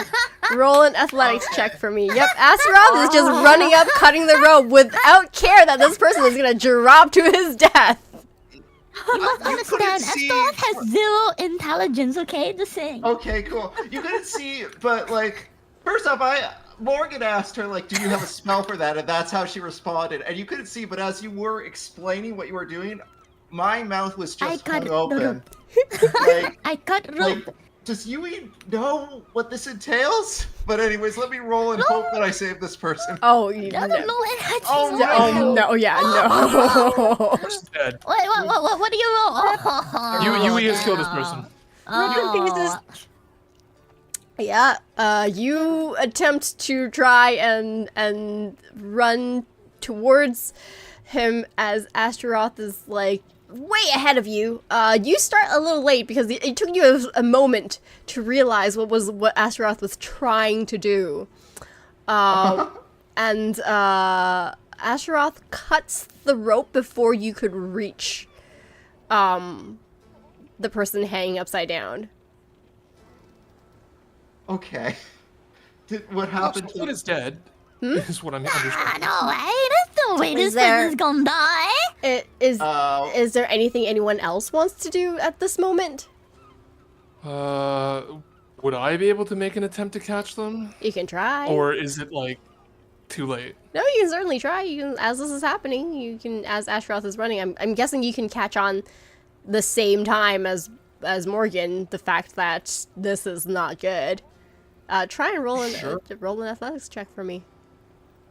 Athletics. For Are you gonna do the same thing to try and catch him as Morgan? Just run over and. Yes. Okay. Estragon would also, upon seeing Morgan take off and Ryder taking off right behind him, Estragon would slap Ryder with guidance. Okay. What does that do? Roll a 1d4 on your next ability check of your choice.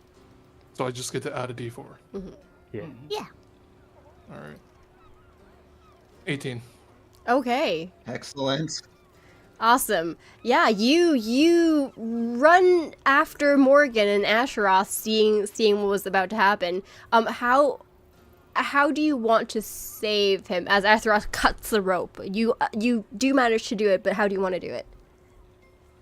All right. With my monk-like reflexes, I suppose, I will, vault off a ledge of the ship, jumping up towards where Flit comes tumbling down, and snatches him by the collar of his shirt, and just hucks him over my shoulder as I land. Okay. So you grab him by the collar. It's like as Astaroth cuts the rope, and Flit feels the tension disappearing, and him free falling. He goes, "Ah!" And then you grab him. He goes, "Ah!" And chokes him for a second as you grab the collar of his shirt and drape him over your shoulder. He goes, "Ah!" and then you successfully land, saving him, and the jar of the landing, your shoulder hits digs into his stomach again. He goes, but he's and then he just pauses and looks around. He's like, I'm alive. Astaroth Yes. Can lands Morgan, on her feet and gives a thumbs up to Ryder. can Morgan let out a sigh, look at Astaroth, and say, "In the future, please verbalize your plans." I'm sorry. Well- I saw someone in trouble and I just went forward. And for the kill, more like. I would agree with Ryder's assessment. It You guys are heroes. I appreciate the thought.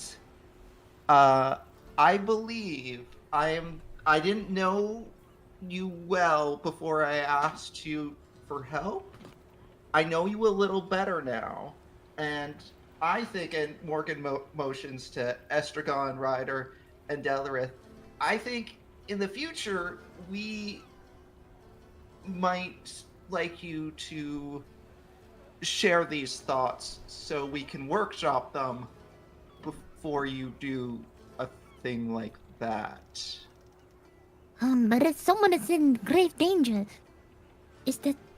would it be wise to hold off our actions? Morgan looks to Estragon in just like a help. Some clarification, sweet. They are on the smaller ship right now. They are, yeah. Is that correct? Yep. We are on the So I am still sitting on the other ship. Okay, so is just Estragon... looking across, seeing some lecturing happening. Estragon just kind of shrugs and turns to the captain, to Kelric. What is that ship for?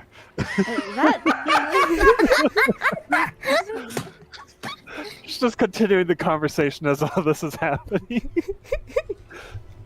We got cool heroes here. Ryder kind of relates to the whole, leap before you look mentality, so he actually doesn't really scold. Oh shit, what was your character? Astaroth. Ryder just usually has the skills to back it up, so he doesn't think it's an issue.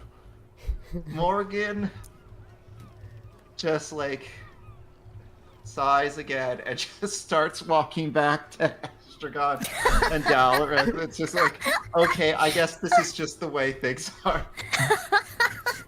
Yeah.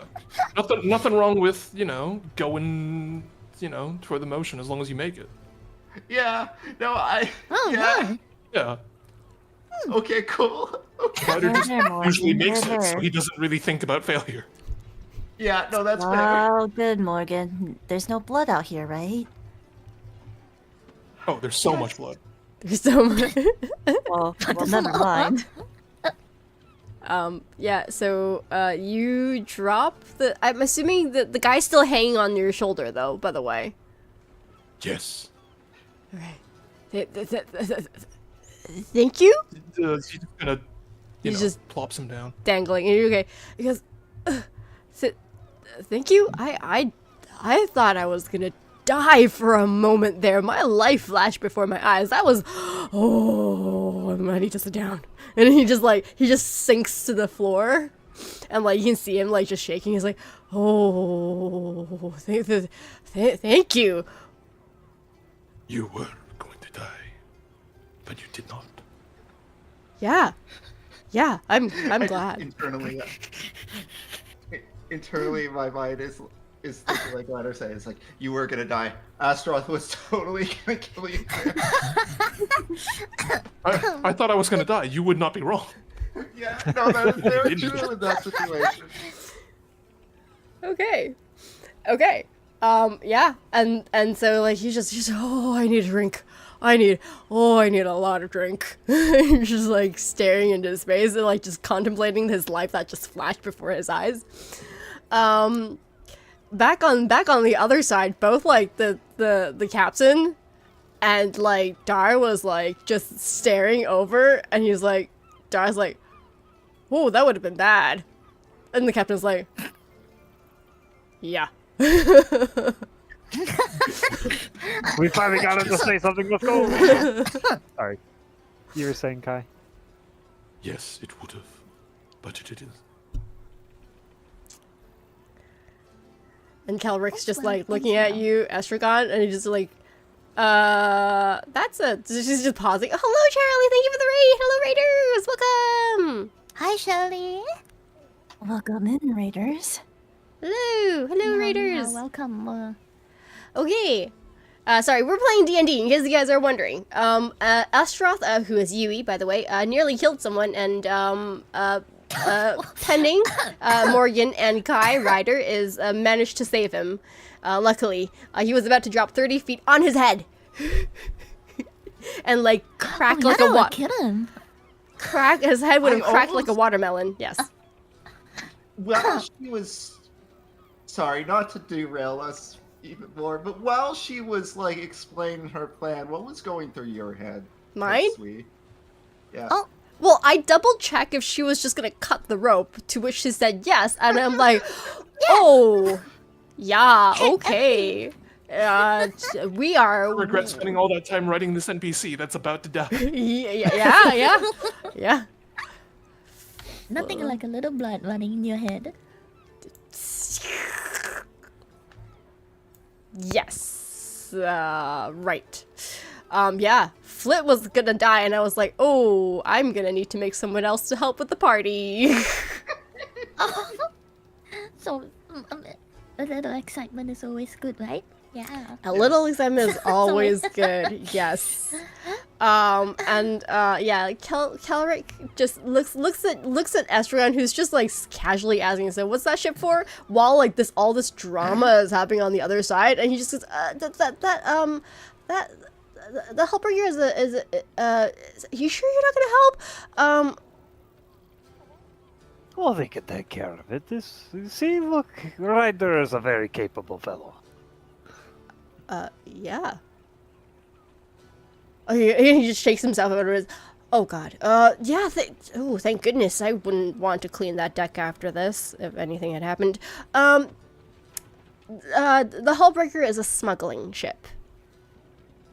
It is built for speed and to transport things. It is for smuggling items.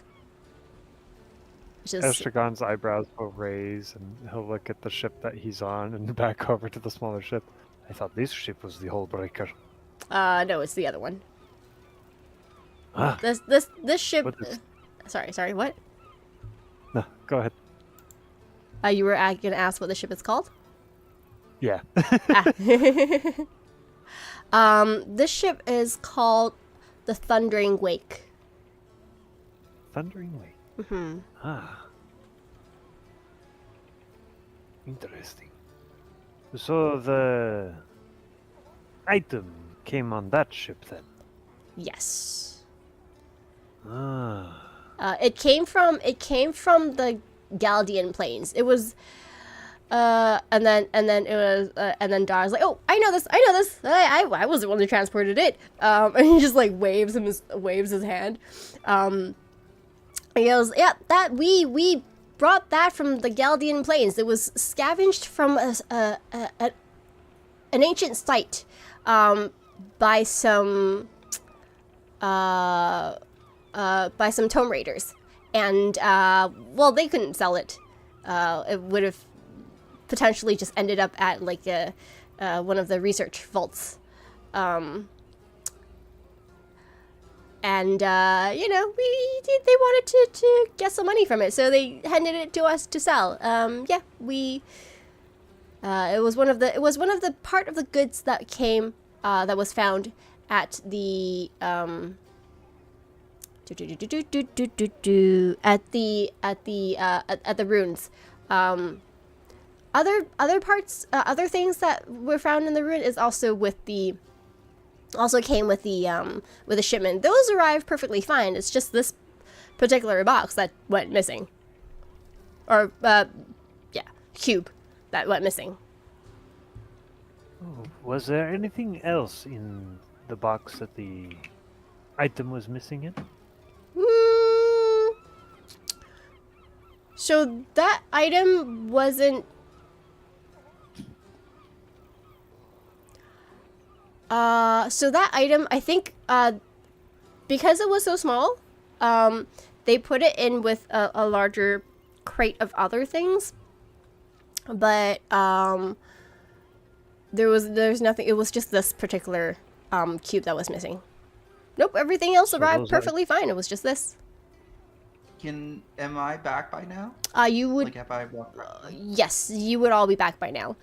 Probably with a shaky flit.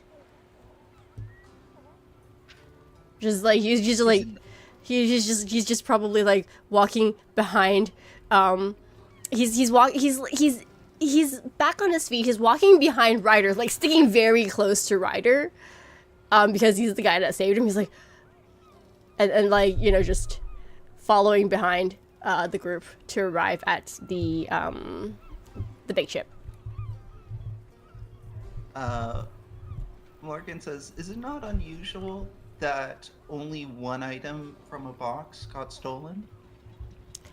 We did think about that. We were thinking that it might have been this particular item. The reason, like this particular item that was being stolen, is targeted, but we're still not sure. We don't know who did it.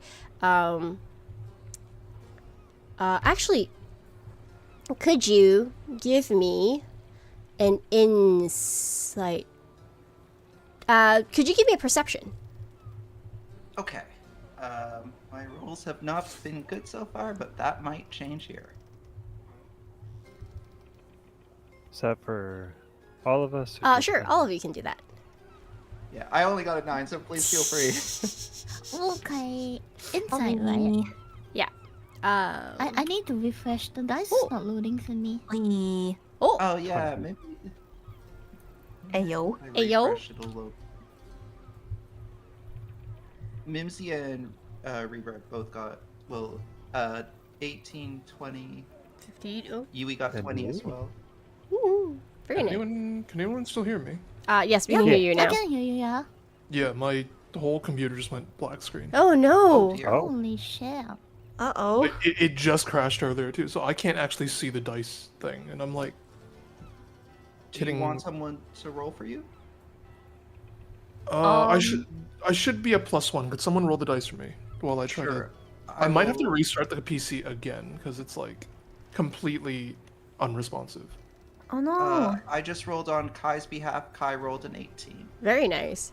Is Okay. Is that +1 or before? With a +1. before or after? Yeah. That's with the +1, yeah. Okay, thank you. Okay. No I'm gonna be right back then. I gotta restart my PC again. Okay. Okay. No worries, no worries.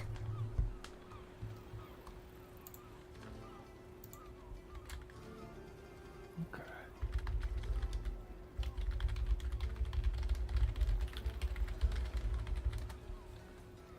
While we're waiting, I will mention that the Blue Jays Dodgers are 5-5 going into the 9th inning. Nice. Yay! Yay. They've been progressing. Awesome. Mm-hmm.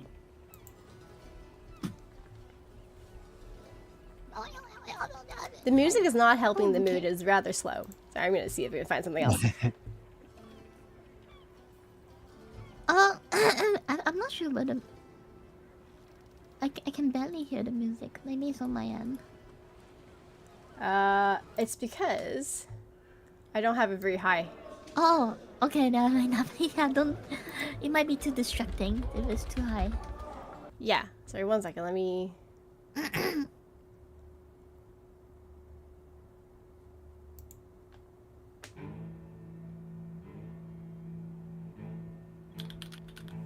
There you go. Good night. Good night. Nine. Okay, do we want to wait for Kai to return? Sure. Okay. Hi. What would you do with a drunken sailor? What would you do with a drunken sailor in the morning?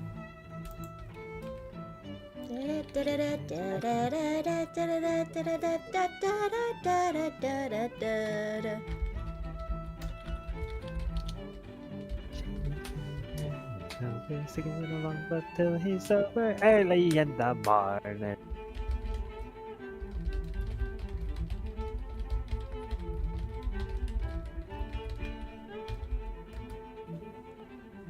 Oh, Dave? Oh, that's fine. Is he back? Kai, are you back? Oh no, Not that yet. was him Oh. leaving the Discord and then he'll be back.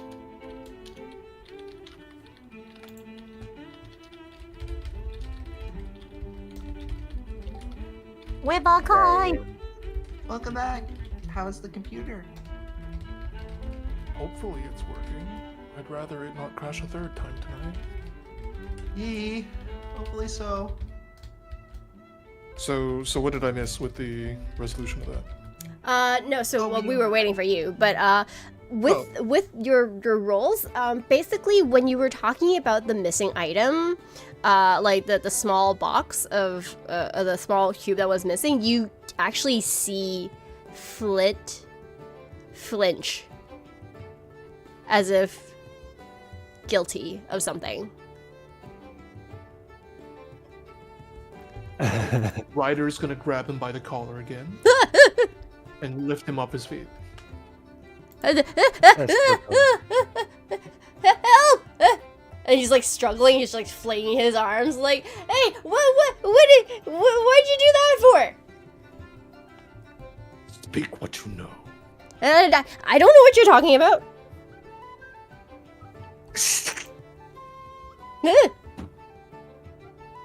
I would like to try to intimidate him. Okay, yeah, roll an intimidation check. So what is my intimidation? Everything's loading so slow. Fantastic. Doesn't make a lot of sense that I have an intimidation of -1 when I'm in monstrosity. Hey, you're the one who. Can I give him advantage? Is that something I can Dude, it's a 5. This thing's... I'm not scary. Oh my apparently. god. do? Is there any way I can... Could I give him advantage on this? so You he can roll you can help him. You can help him. Roll a 1d6. Like how are you gonna? Sorry, how do you want to help him? First. I'm gonna put my hand on Ryder's shoulder, look at Flint, and say, I'd cooperate with him if I were you. I've seen some unpleasant things this gentleman can do. Okay. Yeah, sure. Roll a d6 for me, and then you can add that to. Oh, So wow. 11 total. 11 total. Okay. He goes. It was just a small favor. It was just a small favor. And then. Yeah. His Flit says, I didn't. It wasn't supposed to be. It wasn't supposed to be anything big. It was just. You know, like just. I was just helping friends.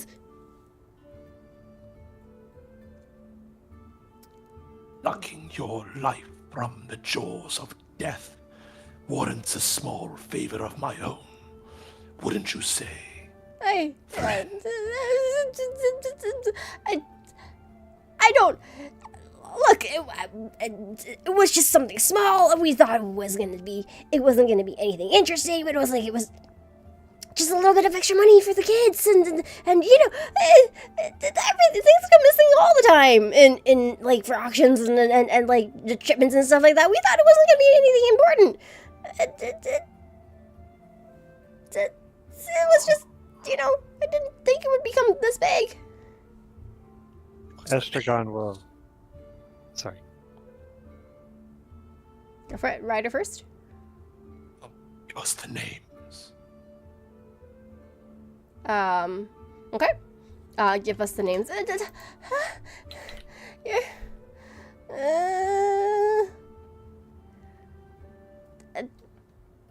You're looking for.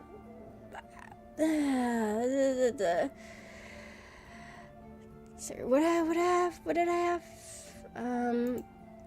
You're looking for Cliff. You're looking for Cliff, okay? Where can we find this cliff? I don't know. He's around. It's not very much information to go off of. This is Contoya business. I'm sure you understand. Give me another intimidation check. Okay. To help with this, Mm-hmm. I'd like to cast Thaumaturgy. Okay. How do you want to do that? I'm going to alter the appearance of my eyes to flash red. Okay. To kind of pulse a glow of sorts. Okay. Yeah. And you're just gonna say, "Oh, this is Kontoya business," while that's happening, right? Yeah, he's going to mutter some magical incantation. Okay. I guess in this case it would be like a prayer, Okay. right? Mm-hmm. Yeah. Yes. What is it? This is cleric, so yeah, that's be like a muttered chant mantra. So does that affect my roll at all? Yeah. Roll with advantage. Okay. It's a 13 with your intimidation. What's your intimidation? It's going to be a +5. Is this a 13 or a 15? Let me double check. It's a 20 altogether. 20 altogether. Yeah. I He's. don't think that's. Yeah, it's 20. Sorry. Okay, no worries. No, I was just looking at the dice in particular. I wasn't looking at the numbers on the side. So, I saw like either a 13 or a 15 on the dice. I wasn't sure. Okay, so that was a 15. Okay. And Flick goes, okay, I'll talk, okay. And then he's just like, he's like shaking. He's like, Flit's one of the urchins on the street. Like he's one of the street rats, homeless street gangs. The kids, they life is kind of hard, and like I used to be one of them, and so like I told them that they could make some money from some of the small trinkets that come off of the ship, the ships, and so I let Flit in while they were transporting, and we thought it was just something small. We grabbed something small, and we just wanted to sell it and make some money, and I didn't realize it was gonna be something so big that anybody would care about what it was. Is this a child or a gnome? This person that you just grabbed? Yeah. that rider had. We grabbed Flit, didn't we? Yeah, you grabbed Flit. Yeah, Flit we is grabbed human. Flit. You grab Flit. Flit Okay. is human. He's about 18. He's young-ish. He's about 18, like lanky, long limbs, about like 5'7", 5'8". And like yeah, he's rather young. And he's yeah. Okay, so Mhm. is he small? No, he's not small. He's shorter than Ryder.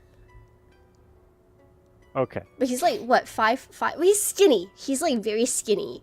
But he's like 5'6", 5'6". So he's not Okay, he's not small by any means. Just average. But Mhm. I had to correct the image in my head because I was imagining him as like this small gnome person Oh. being held by the scruff of his neck by Oh Ryder. yeah, no. He's like Ryder's tall enough that he can hold Flip by the scruff of his neck. Okay. But it's not like he's like dangling or anything like that. Granted, like, you know, being carried on his shoulder after the saving of it just feels like he's rather, but he's light because he's so skinny. Okay. You know, like how like boys when they grow, they like stretch. Sort of like at a certain age, like they when they start growing taller, like all their fat and it's just energy is just goes towards going up instead of going out. So he's just like, I wouldn't say gaunt, but he's just skinny because Beanstalk. yeah, he's a beanstalk. He's just like whoosh, stretched like very quickly. So yeah. Reminds me of my youth. Okay, so to get this straight, he pilfered this item alongside another urchin named Cliff. Cliff is the one Yes. that was the urchin. Okay. Yes. So he's an urchin. We don't know where he's at yet. Yes, you don't know where he's at. He's a street urchin. Flit used to, it seemed like from what you get from him, Flit used to be one of the street urchins until he was taken in by by the Hullbreaker. And like knowing how hard life is in these areas, and knowing like how hard life is, particularly for the kids. Sometimes it seems like this might not be the first time, but sometimes they would sneak like small trinkets or like small things that doesn't seem of extreme value from the hulls on the ship to like just sell to make a little bit of money, so they don't starve.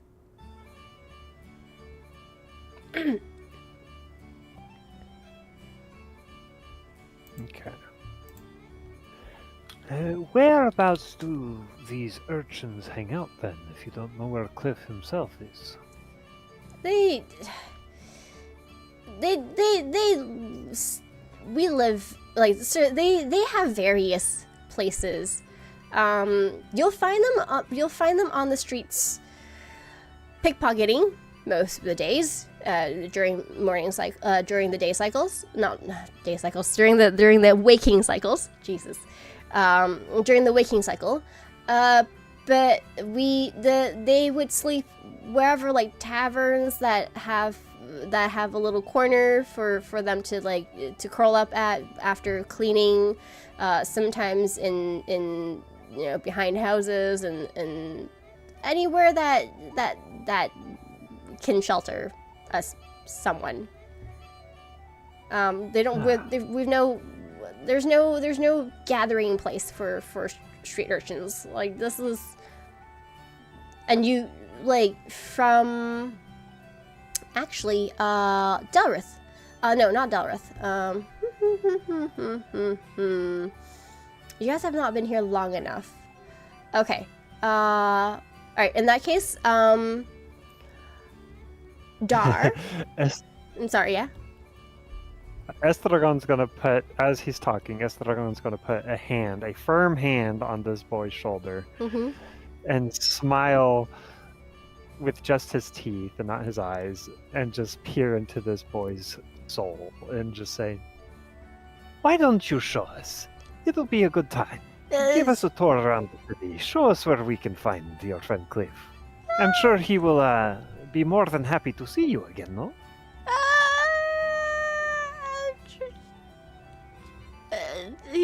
And he looks to like his captain, like with like help in his eyes, but both captain and Dar are just looking at him really sternly because he stole something from them, right? They're not happy with that, and then Dar's like, "Yeah, why don't we have a talk afterwards, Flit?" And Flit just goes,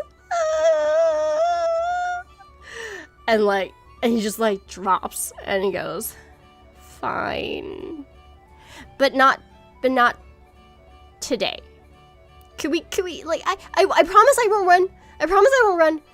But could we do it at the next cycle from because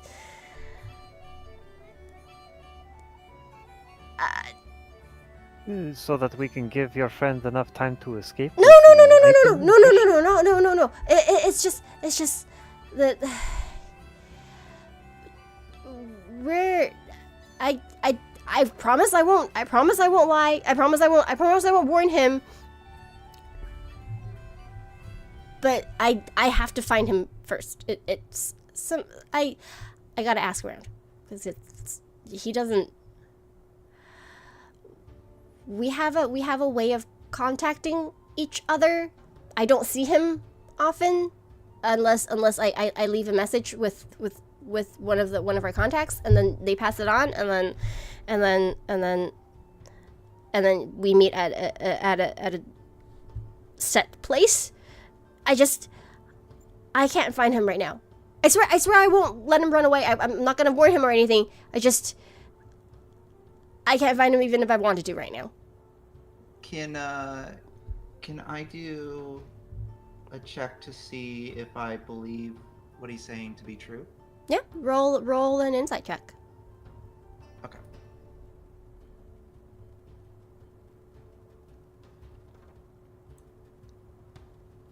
Not 20. I got a nat 20.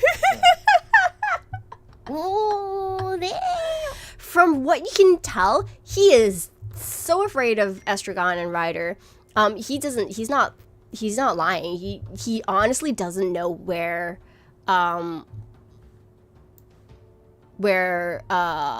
Cliff is right at this very moment. Like it from and he's not lying. He's being very sincere, and because he's like knowing that he has nowhere else to go now, like because he's been found out, right? So even if he were to run and if he were to warn Cliff,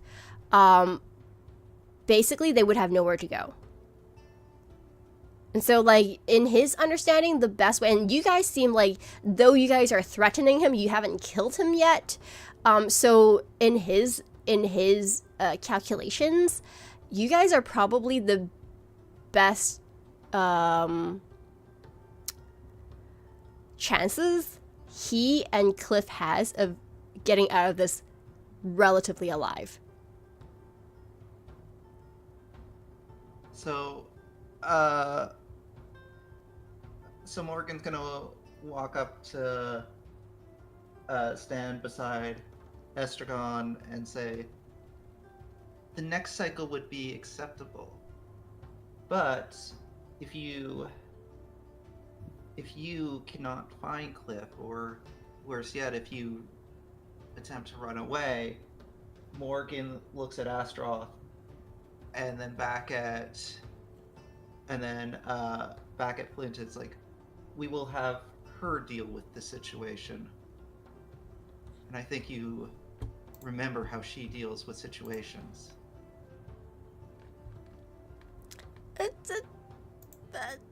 Yes. He looks at Asheroth, who's like, Astrop just like gleefully smiles, not clueless. Because low intelligence. no intelligence. What is? Sorry, let me double check what Asheroth is like. Can we somebody? Roth has long since checked out of this conversation. and he just goes like, okay. So yeah, so you agree. So he says that he's gonna. I'll ask him to meet at the first thing. So just Astaroth. Exclamation mark Astaroth. Danny, you're Astaroth. mistyping. I'm Astaroth. spelling it wrong. Astaroth. There's an A there. Yeah, I don't think Her his name's Sarah. on the screen, dude. The name's on the screen, bro. Okay. Oh my god, bro. she's of average intelligence. It's not a minus. There it is. Oh yeah, true. You decided to roleplay her as being very low intelligence. Hit empty go. Okay, so you agree that Flit is going to contact Cliff, and you are to meet at the tomorrow, like no, I keep saying tomorrow.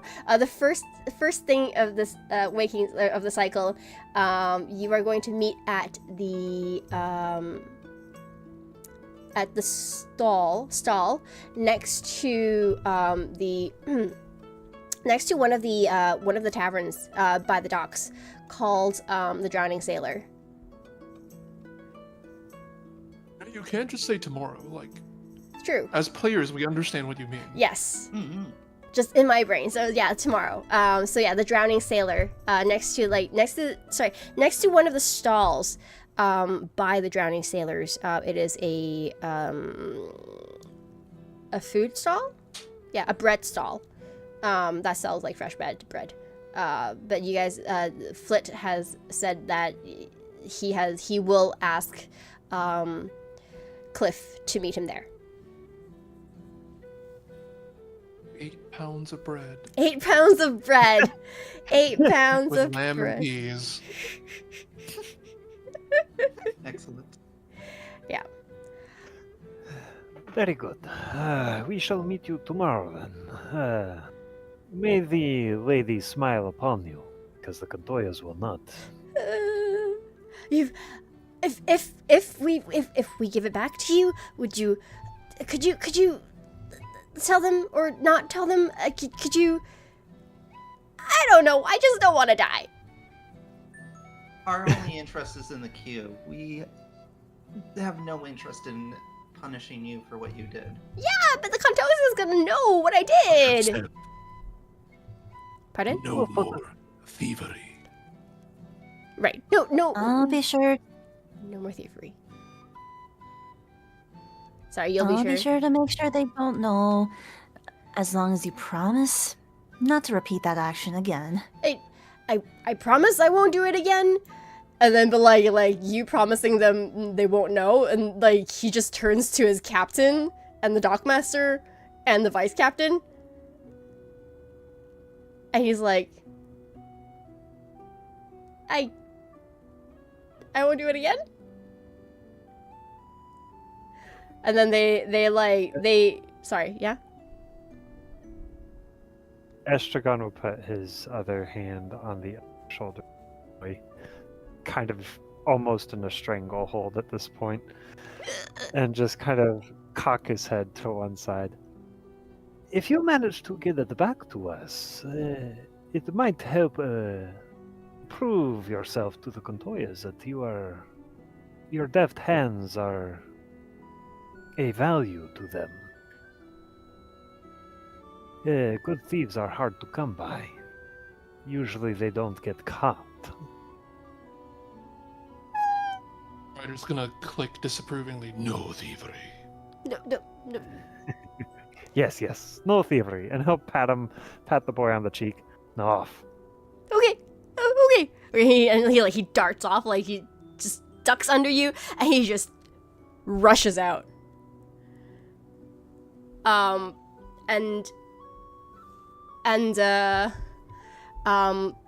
The captain looks at you, Estragon, and he says, for the first time, like an actual sentence, he says, "We'll set him straight." And then Dara's like, the captain's kind of captain's soft-hearted like that. We won't tell the Kantoya. And he looks at Kelric and he goes, we'll work this out, right? And then Kelric's like, fine, we'll do something. I'm not gonna keep any secrets if they start torturing me. And then Dara's like, we'll be fine. You'll be fine. And he just pats the dockmaster on the shoulder, and the dockmaster goes, "You keep saying that. I don't know if I should trust you." But the three of them has like agreed basically with Astragon is like they won't take this further if the item has been found. Very good. It will be a good learning experience for him. And who knows, perhaps he will be a captain of his own ship one day. The captain looks at you and goes, Ryder? Not This yours. who live is to be apprehended. Okay. So, why is this music always so, like, nice? Okay, anyways. I'm gonna pause it now. So you guys have agreed to meet at the, because it is, looking at the time, I'm just gonna forward this. It's close to, like, the time where people start going to, well, okay. No, like, there are still people active after the moon sets. But this is like nearing generally the time where people wind down. So you have agreed to meet Flit and And yeah, so you agree to meet Flit. You guys can decide. So if there's nothing else you want to do, you guys can decide to rest the night at the tavern, at the inn or tavern that you were gonna meet Flit at anyways, the drowning sailor. Or you can do something else. Is there anything else you want to do before that? I'm interested in if this town has either a library or a store that might sell books. Okay. There. Yeah. Dalrith will join. Will join Morgan. Okay. Yeah, there is like not so much as a library, but there are a few stores, one or two that has a collection of like rarer tomes, and like books. Some it depends on what you want. Like things that are more complex, you probably might find at one location, and some things that are like a little bit more modern, you might find at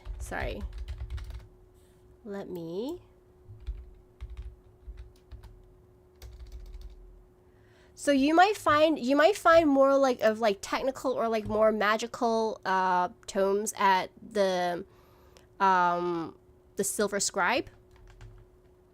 And like more modern like novels and things like that at the enrich pages. I can't spell enrich pages.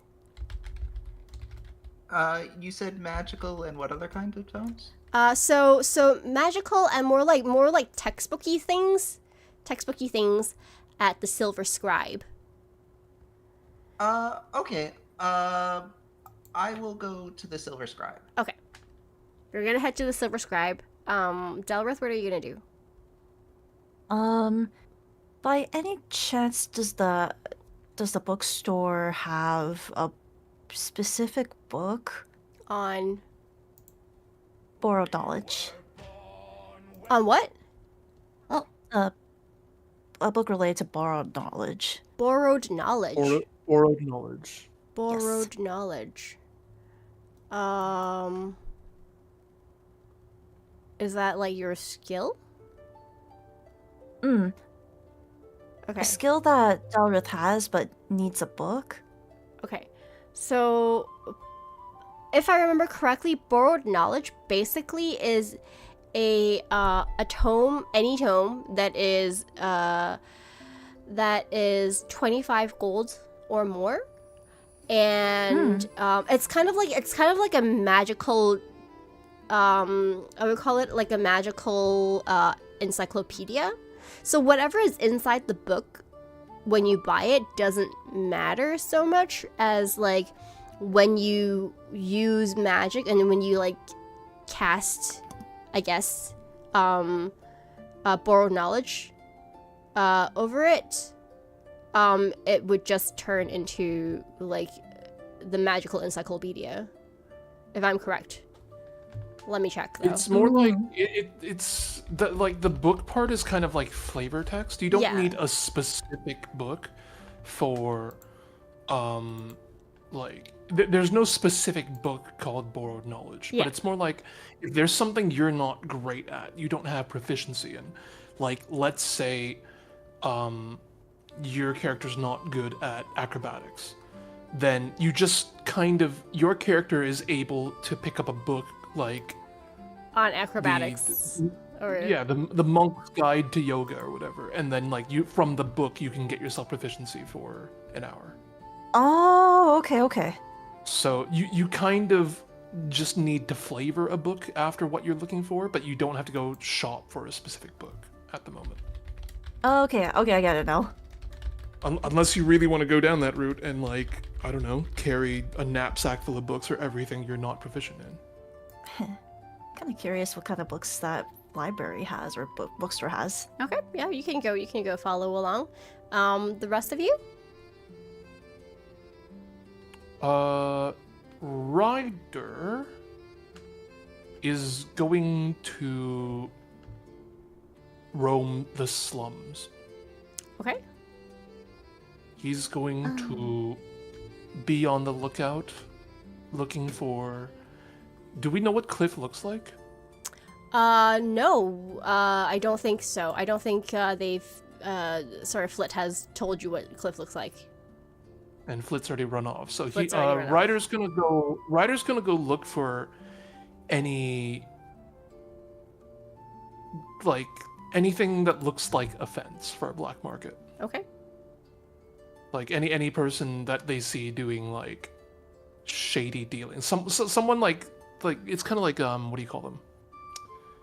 Secondhand stores. Like if he's going into the slums and seeing people sell things to a certain place a lot. Okay. He's going to investigate that. Okay. Astaroth and Astrovan? Kai's also going to use the bathroom real quick. Okay. What? Okay. I gotta use the Fine. washroom. Rio's gotta use the washroom too. I'm +1. Yeah. What time? What time of the day, quote unquote, is it? Is the moon out? The moon is out.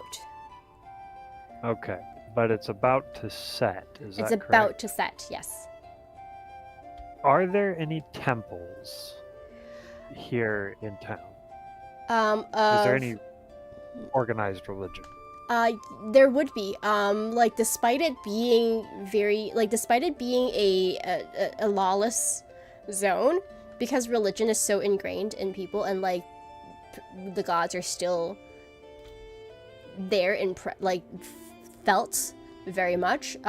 There is still scrambled together, not exactly like the types of temples you're used to. You would be used to at bigger cities or things like that. It's not like a very well built. It's more like a small shrine area with a small house, small building with a small statue of the night goddess in the center, and the people would come and pray. It fits about I don't know, 20 people at max, so it's small. Okay. Is there a temple for the one who dances with death? No, if you would have read my the notes I sent in the text in your thingy, you would know that she who dances amongst the dead doesn't actually have a temple / shrine, because her followers, she deals with death. You would see her her statues mostly in graveyards and cemeteries. She doesn't have a temple as much as her followers are people who, so how do I say this? They're spread across the lands. They're basically, there's one of her priests in almost every town, one or two of her priests / priestesses in almost every town, and they would perform these funerary rites for the people. But they don't have, they don't have a temple where they live at. They're kind of wanderers until they settle down. Because they just travel around just performing with dealing with the dead. Yeah. They're Okay, traveling back. priests. Yeah, they're traveling priests. And that's basically her Isn't it whole the order. world building stuff? No, I sent it to you in your character sheet. If you would look at your character sheet at the notes section. The new Is it one. in the... Oh, the new one! The new I'm still lost in one! that. I'm lost in that interface. You're lost in that interface. It's actually, so if you see there's a tab called notes. Click on that, and then there's one of the notes that probably says here, let me open it. Oh, I see it. Wow, it's so hidden. Well, no, because it's a drop down. Oh. So I just Oh my god. Closed it all. Okay, I see it now. Yeah, Okay. I didn't know this exists. it exists. Okay, now I know. Okay. Okay. Gotcha. Yeah. Oh my goodness. Yeah. Oh, there it is. Okay. Thank you. Yeah. And so instead, I start off with go back to the inn Mhm. to basically meditate to the goddess and tell her and talk to her, feeling proud of how she rescued that person today, without realizing that she might have killed someone. But you know, that's just how it is. Okay. All right. So, yeah, as you all, we're gonna talk about what you guys like, the things you guys did at the next session. Like Okay. the things that you do, the things you find in the next session. However, we are going to sort of scene cut into the night when you all rest at the inn, finally arriving at the inn, and night falls. And sorry, not night falls. Night has already fallen. The moon falls. The moon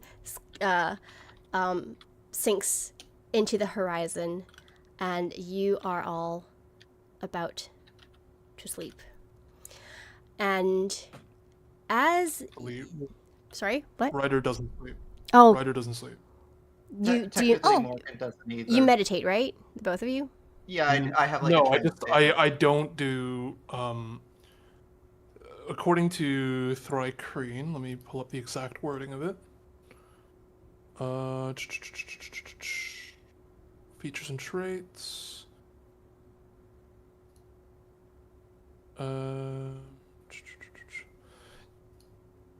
You do not require sleep, and you can choose to remain conscious during the long rest, though you must still refrain from strenuous activity to gain the benefit of the rest. So as long as I'm not like chasing and fighting people, if I'm just walking around, that's Okay. still fine. Okay. Yeah, that's fine. Okay. Well, as that happens, so like as the world reaches the end of a day, and you, even the ones who are still awake, you feel, in a certain sense, you don't feel it, but it seems as if time has stopped and the world becomes suspended. Persona. Yeah. And the world becomes, It's the midnight hour. I know. Oh, The world becomes suspended in a sense. And unbeknownst to you, even though you're awake, your souls, the spirits, your souls drift and leave your bodies. And night becomes day. Someone just joined the call. I heard that too. Yeah. I didn't hear anything. hello. I It's am the Asu. justice that shines. Oh my- Hey. Isu? Hello, Isu. What? I take it Asu's our new DM, considering the changes that just appeared on screen. I am the Oh. justice that shines. The god of the day. Oh, hey, this is cool. Welcome, Oh, I didn't- adventurers, to the day cycle. I see we have our other characters now. We walk with no names in the light of the day.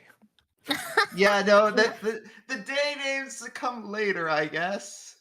So, as the light shine. Oh, I need to buy my glasses. Hold on a second. Okay, cool. I'm old. Okay, you got this. You got this. I gotta fish up my character sheet for the other guy. I Oh my didn't realize goodness. the sun needed glasses. All right. As the light as the light of the sun shines brightly in the morning. Oh, by the way, do I go into? Wait, where's Sweeran? Is Sweeran still here? I'm still here. Okay. Do I go into the DD dice that you've set up? Yeah, sure. Or do I invite people to? No, my you can go to the dice? DD dice. Okay. How do I go into your? There's a link. Did you give me a link? Well, no, Kai did. It's in the In chat. It's in the general chat. it's in the channel chat. Yeah. Oh, okay. Just- Pin. Where's the pin? Oh wait, that's not the game. Can I just let chat know that Swee's like, hey, can you all make a second character just in case your first character dies or something? Guys, yeah. So I'm like, sure, okay, I'm gonna make a second character. I don't think I'm gonna die, so I don't know that I'm gonna play this character, but Did, I had the same exact like feels. Man, my two characters are drastically different. Ooh, boy. Gonna do this, yo. well, kind of same for me. I couldn't But, yeah, so tell you so much as yeah. Yeah, exactly. So this is a plan that we had where your second characters are actually your day cycle characters. What? Okay. Oh. All right. Well, you know what? No, this is cool because I was like thinking, oh, my second character's neat, but I'm probably not gonna play him. So, but also, but at the same time, I didn't give a lot of thought into the backstory of my second character because I'm like, if my sweet. first character dies, I'll have time to think about that. Sweet, DD Dice is not Exactly. showing in this version, in this layout. Oh. It's because DD dies. There you go. Look at the nice day cycle, day image. Oh my goodness, this is crazy. I thought it would be like two separate people, but what? Actually, So- come to think of it too, Damn. like, I didn't expect my PNG to change. yeah, because Yeah. because it just occurred to me, it's like, wow, so we like. Am I the only one watching the stream? I haven't had Apparently. the stream. I see the Like- stream. I see the stream. But it just occurred to me like yeah, she even commissioned art for our second character. I'm like, why would she? Yeah. Why would you do that? Quickly. Why is Yeah, so Sui much- went I hard. just didn't think to question that before. I was just like, I guess she's very eager Gotta get about it, like though. having backups. But anyway, so let's begin the day cycle, shall we? Okay, cool. Yeah. Okay. All right. As the light of the sun shines brightly in the morning, the window covers that blocks the light automatically retracts itself, and the ray of sunlight engulfs each guest's room in the resort. Everyone are all waking up in this lavish resort in Benaril, a beachside place with festivities that can be heard happening in the main floor.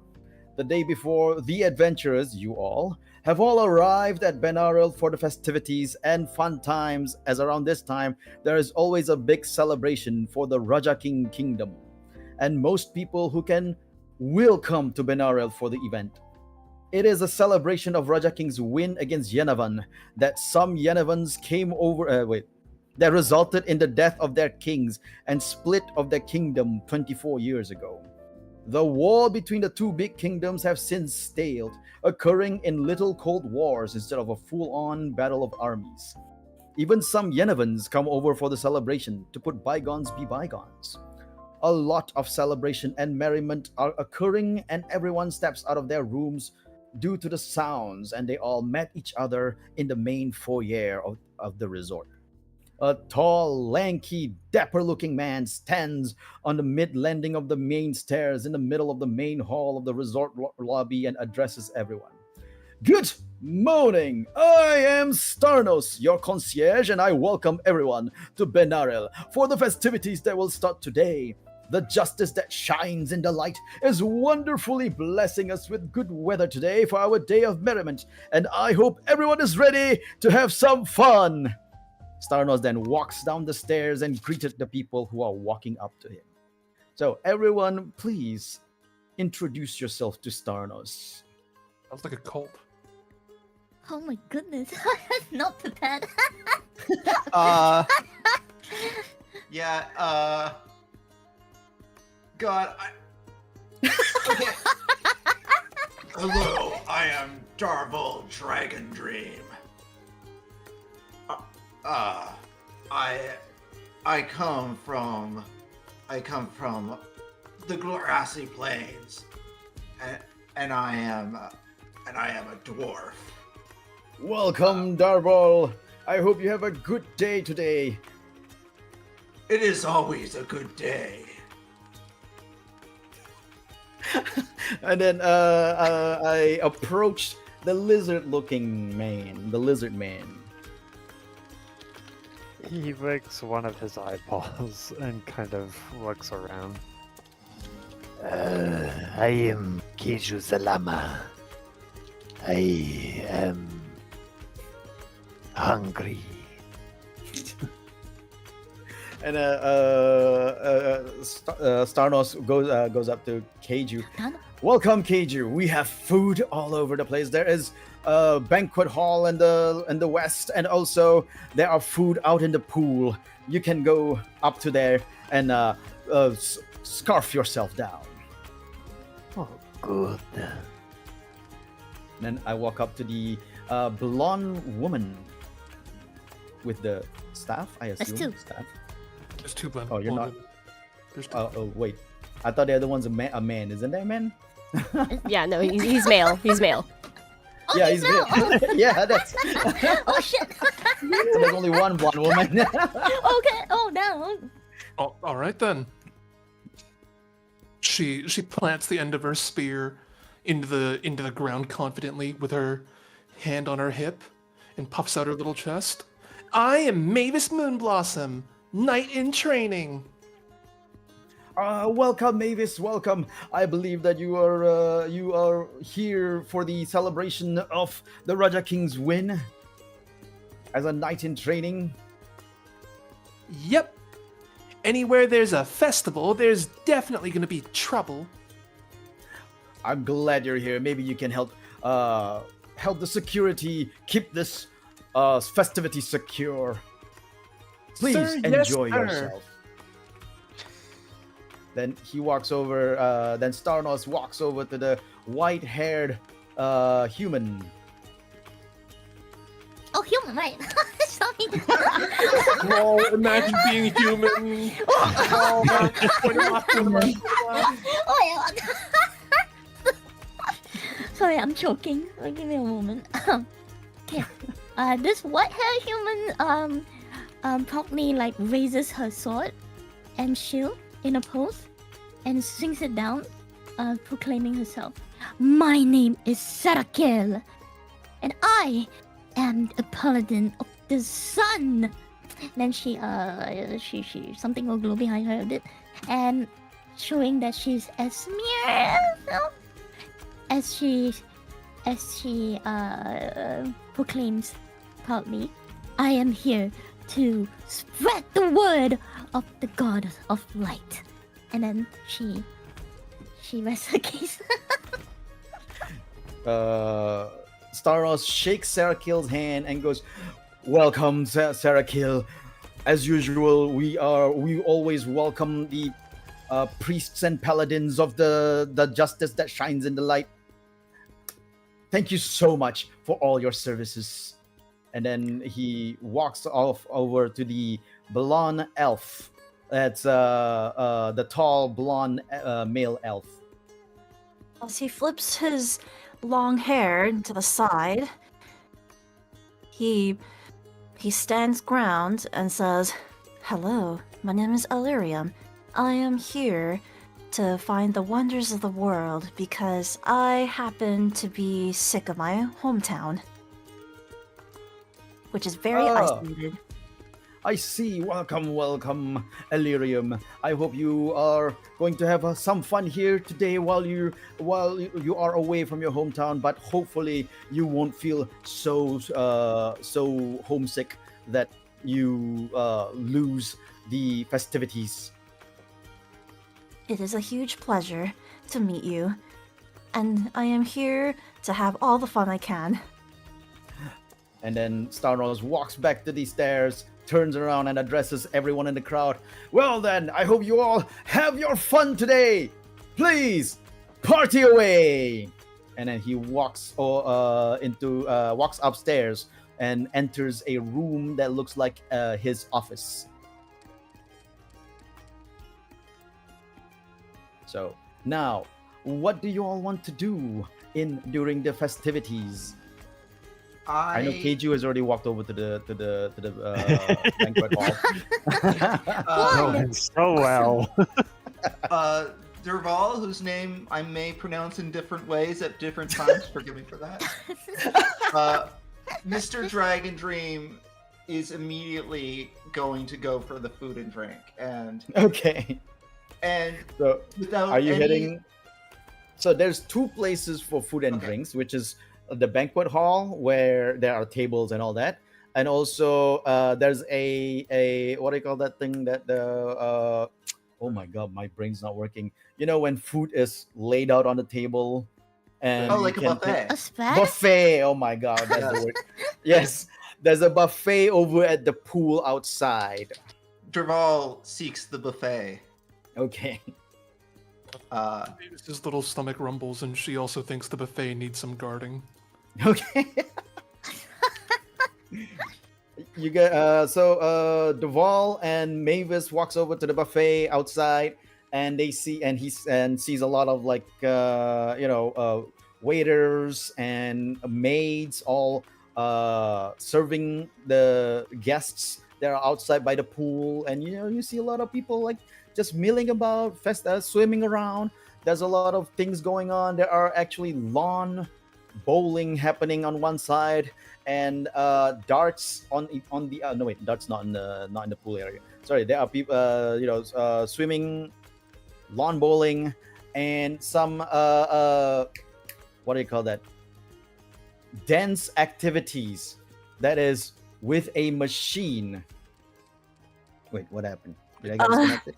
Yeah, I think my Discord reset. Okay. Activities that involve a machine. Yes, an activity that involves a machine that displays little arrows, and then people can actually step on the pad on the floor to dance along with the arrows, and music coming out from the machine. Yeah, are they swinging blue and red swords while they're at it too? No, they don't do that. That sounds like a lot of fun. I'm in. So Illyrium's joining Mavis and Duval. That is correct. Okay. So Keiju, are you heading for the banquet or the pool? Probably the banquet. Okay, so Keiju goes into the banquet hall where there are tables and maids and butlers all serving guests. A butler, medium height elf, greets Keiju. Goes like, "Sir, would you like a table?" That's amazing. If it will get me closer to food. Then he leads Keiju to an empty table that has like 6 other chairs there, and then, "Please, sir, sit down. Today, the food is all free because of the festivities. Just key in. Just tell me your order. Not key in. Sorry. Just tell me your order, and I will get it for you. Meats. Meat. Meat it is. We will give you the best steak, sir." And then the butler goes off to the kitchen to get the order. Serkiel, what are you doing?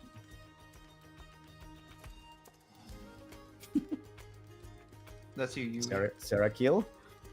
Oh, sorry, I didn't hear that. I did not hear it. Oh my goodness.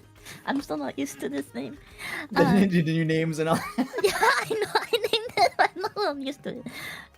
Saraki would just ask for, "I would like to have wine, please." And as she will move to a corner and stand guard. Drinking on standing guard.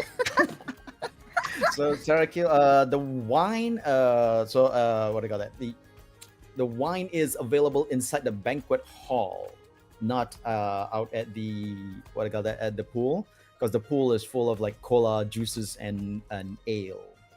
So if you want wine, you have to go into the banquet hall. She shakes her head and moves to the banquet hall to help Okay, so herself. she sees the only table that has an empty space is Keiju's table, and all the other tables are occupied by other guests. And the butler stepped out of the kitchen to bring Keiju his steak. And then he goes over to Sarakil. "Would you like a table, sir, madam? We have a table there with the lizard man." She glances at the lizard man and just nods her head.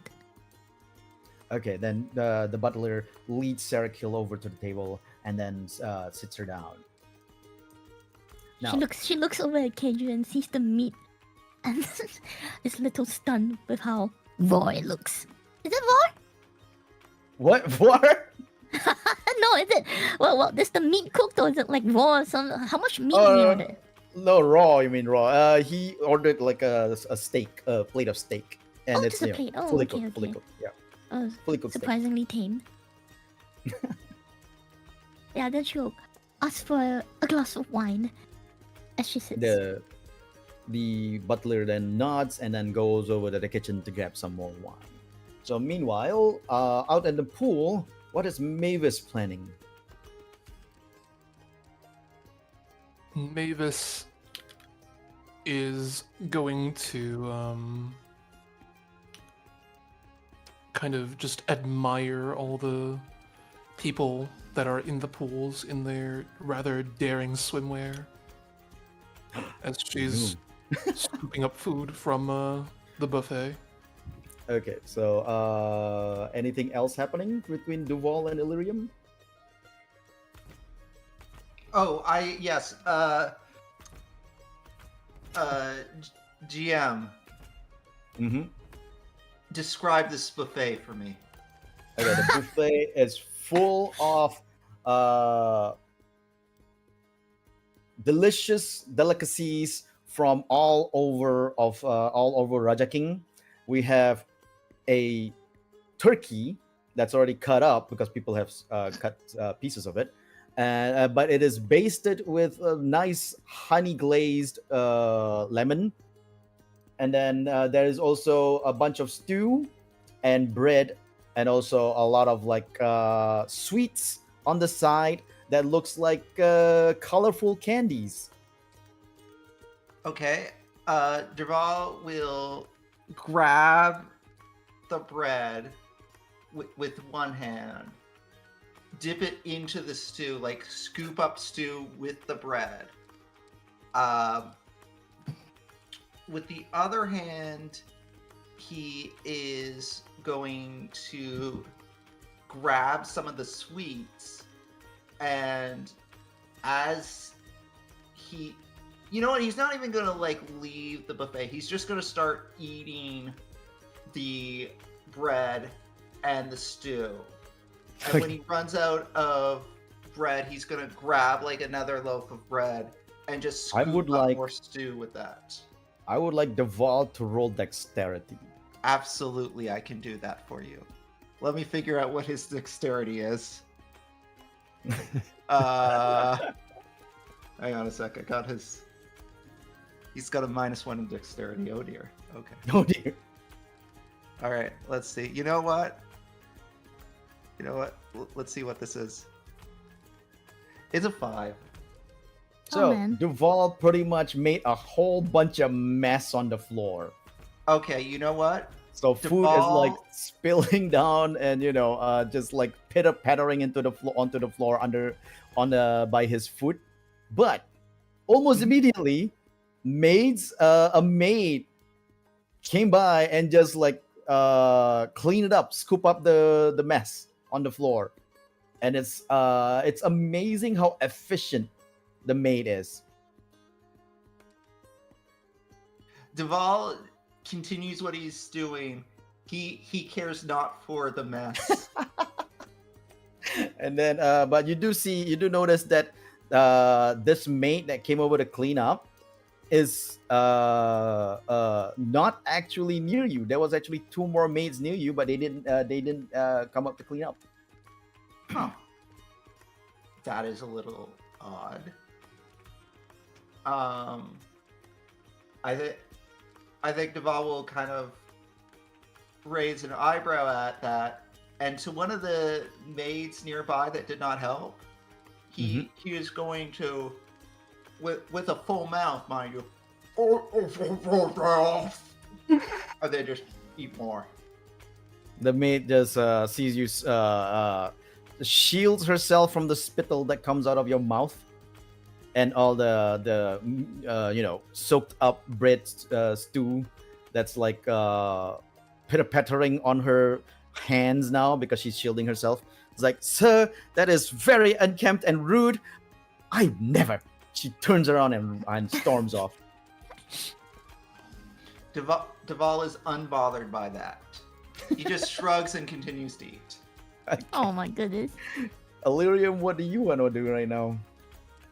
Illyrium, out of his wild curiosity, decides to inspect the pool. Inspect the what? Inspect the pool. Oh, the pool. Okay. Throw perception. Perception. When it. Wisdom. Alrighty. A 14. So you see that the pool is very clean, but there's like a mess of people in there, and pretty much that it's normal and doesn't seem like to have anything out of place.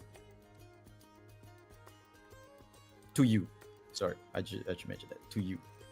Okay.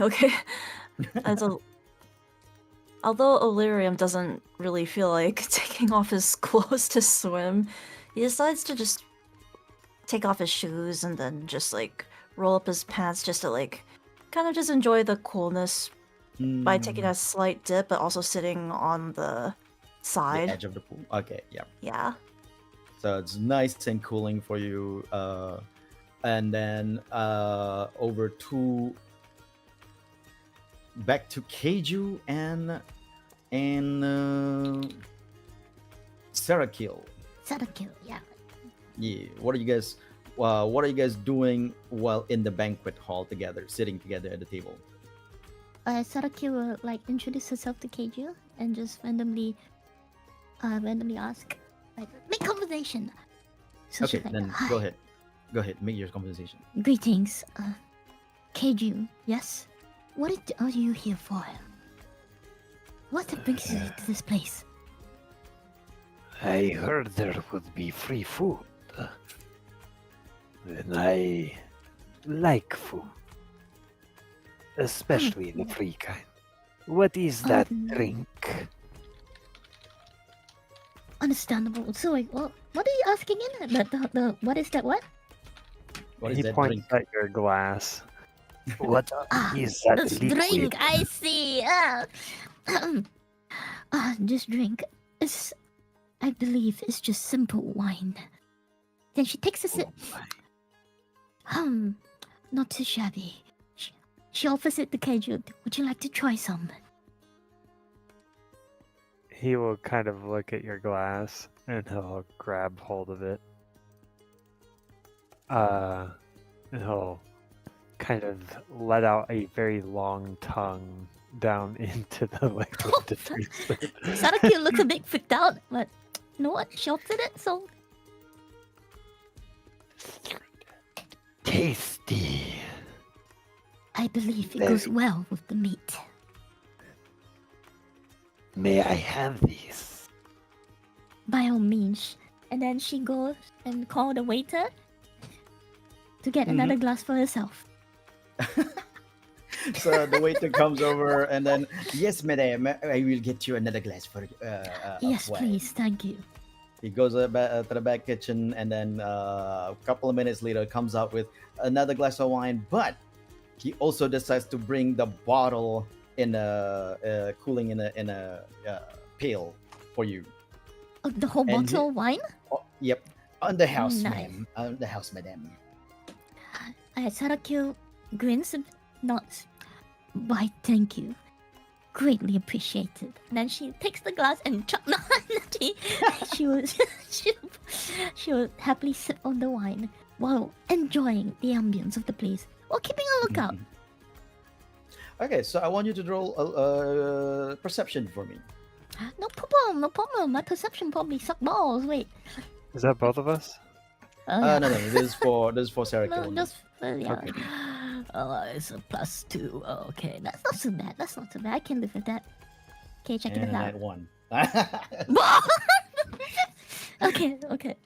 Okay, so Not you too look bad, not too around bad. and you notice some of the butlers are just standing around and sort of like milling about and not doing anything. But then but then you see some butlers are like walking around, like working like crazy so fast. So it's like there are some what looks like lazy butlers. It seems that some people here are not doing their jobs. As she whispers to herself, slowly still drinking, not paying any mind. So and then trumpets start sounding in the lobby. And then the people around the main floor all turn as they can hear horns sounding off in the distance. Many of the workers start placing themselves, lining up outside the entrance of the resort, and a long red carpet was rolled out. The security to the area holds the crowds back from swarming the entrances, including our adventurers. So you guys are all being held back by security right now. The chariot was seen a chariot was seen arriving, a big lavish one with ornate carvings, and the wheel seems to be plated in iron with rubber outlining. The horses are wearing shiny golden armor, and the chariot is surrounded by 4 armored soldiers. The chariot stops, and the driver hopped off the front to open the door. An elegant-looking woman stepped out of the chariot and put one foot onto the red carpet. The woman is wearing a pretty dress that has a low neckline and long skirt with a cut slit to show off one leg. Her collar is draped with fluffy feathers, and she has a golden encrusted satchel hanging by her lower left arm. She looked at the reception she's getting, and she held up both her hands into the sky, presenting herself. Behold, your princess is here, she smiled, showing off her pearly white teeth that are filed perfectly. Everyone starts chanting, Princess Eloxa, Princess Eloxa, happily saying her name again and again as she walks down the carpet and headed for the resort, entering it. She pulls down her dark-shaded, stylish-looking dual monocle and was greeted by Starnos. Your Highness, Benaril welcomes you. And Starnos started, and Eloxa waved him off. Hey! Enough with the formality, Starnos. You know I'm here to party and do not do any of this kingdom bullshit. She turned around, strikes a pose for the crowd, and says, Enough with all this stiff reception, everyone. Hang out and party! Sorry, so that was just great. That was great. So, the princess have arrived. So what are you guys going to do? Deval is gonna continue to eat. Wait, did we get apprehended? I can't remember. Oh, no. You guys didn't get apprehended. It's just that Okay. if you guys were trying to approach the entrance, you guys will be held off by security. I see. Okay, no, Deval's gonna continue to eat. Okay. And the rest of you, Mavis? Mavis just chewing through like a chicken leg is kind of like a little deer in headlights moment. The princess looking all glamorous and all that. She's feeling a little, unpresentable right now. So she's like still just chewing with her cheeks full, but like trying to hide the chicken leg behind her. Just so you know, this is a surprise for all of you. You guys did not expect this daytime thing. So Mavis, as a knight in training, this is the princess that you are protecting. Oh, Am I protecting? Is that the plot? No. I mean, like, you are training as a knight. The knights are protecting her. That's what I meant. Oh, sure. Okay. So this is your princess, basically. Yeah, so your not wanting to not look unpresentable, she kind of like stands at attention with a chicken leg behind her back and cheeks just full. Somehow, Princess Eloxa actually noticed Mavis, seeing her gear, knowing that recognizing that she is a knight in training, and winked at Mavis. Mavis kind of averts her eyes and guiltily swallows the bite of chicken. And then, Sarah Keel and Keiju, you guys do hear the commotion out in the hall, right outside the banquet hall. What are you guys going to do? Keiju's Wait, got- yeah, Keiju first. sorry, Keiju's just gonna stare blankly as he's like taking handful after handful of steak. And just kind of cramming it, throwing it up in the air and catching it with his mouth. Okay, Sarakil, what are you gonna do? Well, it's because Sarakil is also like a knight paladin, so she will actually stand up and bow to Ah, the okay. princess. The princess noticed Sarakil and was like, smiled widely, recognizing a paladin of the justice that shines in the light, and she bowed back. And then Sarakil give her a nod of affirmation, and then lift the wine that has been provided by the party, and do like a nod with the glass, and then take a sip. Doing the Leonardo DiCaprio thing. Yeah, that thing. Okay. So the Princess Alexa smiled at you and winked at you as well, but also gives you a little blew a little kiss on your towards you. Oh my gosh. Yo. And Illyrium, what do you plan to do? Are you still you're still at the pool? Yep, As you hear all the Illyrium. commotion. Illyrium all of a sudden takes a look at the princess, kind of blankly stares, and kind of stops kicking his feet. He'd be like, "Oh, Oh, wait, what? I didn't hear the last part. What? oh." He's just kind of like, "Oh, it is a princess." Ah, okay. So the princess noticed Illyrium standing up. Wait, did you stand up? You stand up, right? More like stopped kicking his feet at the pool. Oh, okay. Then the princess doesn't notice Illyrium. So after the whole, after that, the princess turns around and then goes over to the counter to get her room key. And then, the process takes a while as they're trying to find the special suite, the key to the special suite that's at the top of the top floor of the resort. The resort is just 3 floors, by the way. Because this is not this is still medieval. This is still like Medieval times? medieval times kind of adventure. So there's no skyscrapers. Of course. This isn't Tales. Yeah. So what do you guys want to do while the princess is waiting for her key? Can I ask a question? Yep. It might seem odd. How does the princess smell when she? I beg your pardon? I have to ask. No. That is desecration against my You princess. do know that is her highness that I'm guarding, yes? You do know that I'm And you guarding ask her this too. in my presence? You're wondering if the princess is stinky. No, okay. Keiju, Mimsy is actually asking as a outside of the game right now, right? Asking. Correct. Yes. So Okay. I can't Yes, I tell don't you think how Keiju she. himself is that verbose, but I go can't on. tell you how she smells in that case. What? You have to do an action if you want to smell her. Okay. So Whoa! You with don't his realize there's a knight beside you, right? You realize there's a paladin right beside you? I'm just saying. with the heightened senses of a natural predator. Hello?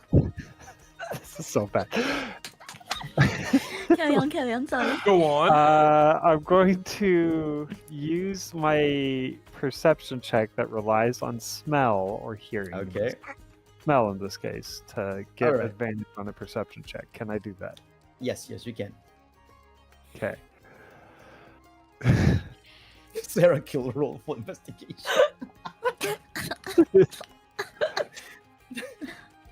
Oh, sorry, that's Whoa, meant to be that's advantage. actually Hold on. really good. Wait, how much? I didn't see. Wait.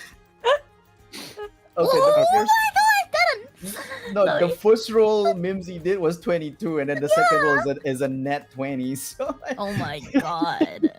Bro. I guess even from the banquet hall, thanks to your your pure concentration, you're able to sniff the odor of the princess, and she smells like a garden dew, flowers of the morning that just smells inherently sweet. I feel like this is probably the first time someone's got a nat 20 on a On smell. a smell. On a sniffer. What the shit? Right. I'm kidding. But other than the smell of the princess, Keiju seems to smell something that is out of place that is within the banquet hall. Can I determine where that is? He's going to wrinkle his face. I mean, at the smell at of the nat 20, princess. at nat 20, you know exactly where it is. Is it me? No, it's not you. It's in the banquet hall. The smell is within the banquet hall. You could Okay. smell the color of her underwear if you wanted to. So in the banquet hall, Oh my god. The world the is your banquet hall noise-related itself. oyster. Oh my god. to smell the wall, there's no effort. The roll 2. But Yeah. but anyway, no, okay. So within the hall, you smell about 5 locations in the hall that smelled a bit off. It's within the walls. That's on the north side. There's 2 smells. On the west side is is 1 smell, and on the south side is another 2 smells. Looking in those directions subtly, Does Sarakil notice? what I just does say Sarakil does notice Keiju. Keiju looking around because he stopped eating when he's doing this. Yeah, he stopped eating midway and he's like looking around the room. She would ask, is there something the matter? I smell something. That is out of place. Not the Sir- princess. She smells too flowery, fruity for my tastes. Sarakil has to wonder Sarakil why. would like jerk a bit on hearing that. Like, excuse me, you smelled the princess from this distance. I smelled everyone in this room. Oh. Genuinely Sarakil true. shot us a little. Despite being, having seen a lot of things in her life and being, not human, they still shut us upon hearing this Sir, are kind of you things. some sort of pervert? Might you be a bit of a hentai? Goodness. I do try some hens. I could have phrased it better. I Oh can my see. god. Sarakil No, would stand up. I think given what you did, you phrased it correctly. Yeah, that's totally true, no. Did. Oh, damn. You I just could have thought- stopped this train from ever leaving the station, but you didn't. So here we are. That's okay. I have I just- discovered that there are 5 other stinky people here, and we gotta figure out what their issue is. Excellent. You relay this information, right, to Sarakil? There are many smells here in the banquet hall that do not belong. Sarakil would instantly stand up and say, point me to that direction. I will handle it. Keiju will. Okay. He'll kind of raise his hands and his tail, and he will use his tail to point in one direction of the smell, towards one. He'll use 2 fingers on another hand to point to. Oh my another god. 2. He'll point his face at another and point his other hand at the last remaining smell. Sarakil just stands there looking rather actually kind of impressed that he managed to point all location with all of his body parts and like look at him. And then I'll handle the one with 2. And then she will walk off in that direction. Okay, I want you to do this is for Sarakil. Do an investigation check. Oh boy, here we go. Does she get Yeah. advantage because I was helping direct her to those? Oh, you know what? Yeah, let's do that. Let's Oh, that would, thank give you. her an That would advantage. help because I have no bonuses, Lamar. Wow. Yeah. Okay. Ooh, a 17. So, 16 and you 17. I mean, they do when there's advantage, you take the higher ones. Oh, So yeah, 17. true. Yep. So you check the wall that Keiju pointed to, and then you notice at the 2 points that he pointed is like a square marker that was hidden within the that was like cloaked within the wall itself, and you recognize it as a magic marker, not the pen. Is it something that will this be destructive to this party? I want you to do a arcane check. All the checks that I'm suck. I'm the worst. Here we go. Holy shit. 19. Okay. So you managed to recognize it as a mark for building a force field to hold people in. Ah. She'll instantly try to like destroy the marker. Okay, so you destroyed the 2 markers, and I assume you're going to go to the other 3 markers and destroy those as well. I assume Keiju did something, right? So, but yeah, she'll go and I mean, destroy Keiju all was the other pointing. markers. Keiju So was he's still at the pointing markers. and telling me, okay, As you that's take okay. care of those things, as you take Because care you of said those you will things, take- Keiju will lower one hand, he'll lower the other, and he'll Oh like my goodness, it's like literal One by one. signposts for me. Hell yeah. So as you were doing this, the princess has gone up the stairs because she's gotten her key. But as she reached the top landing of the upper floor, the guard that was right behind the princess suddenly turns around and pushed the other guards down the stairs, making them all tumble and fall and hit the floor hard. Their armors making it hard for them to pick themselves up like turtles. And they're all tangled together and couldn't move. The guard at the top then turned back around and grabbed the princess, putting a sword by her neck while holding her in front of him. "Hold your swords and weapons, fools," the guard says. "We are part of the Yerevan Liberation Front, and we now have your princess in our hands. Don't try anything, or she will die, and with it, the protection of your kingdom goes down with her." The princess then darted her eyes back to the guard that's holding her. "My gods! You know about that protection?" The guard smirks. "We know more than you think, fool. We have worked years for this moment of revenge and for us to finally get the upper hand against Raja King." The guard then turned to look at the crowd and snapped his fingers that's holding onto Eloxa. People in the crowd,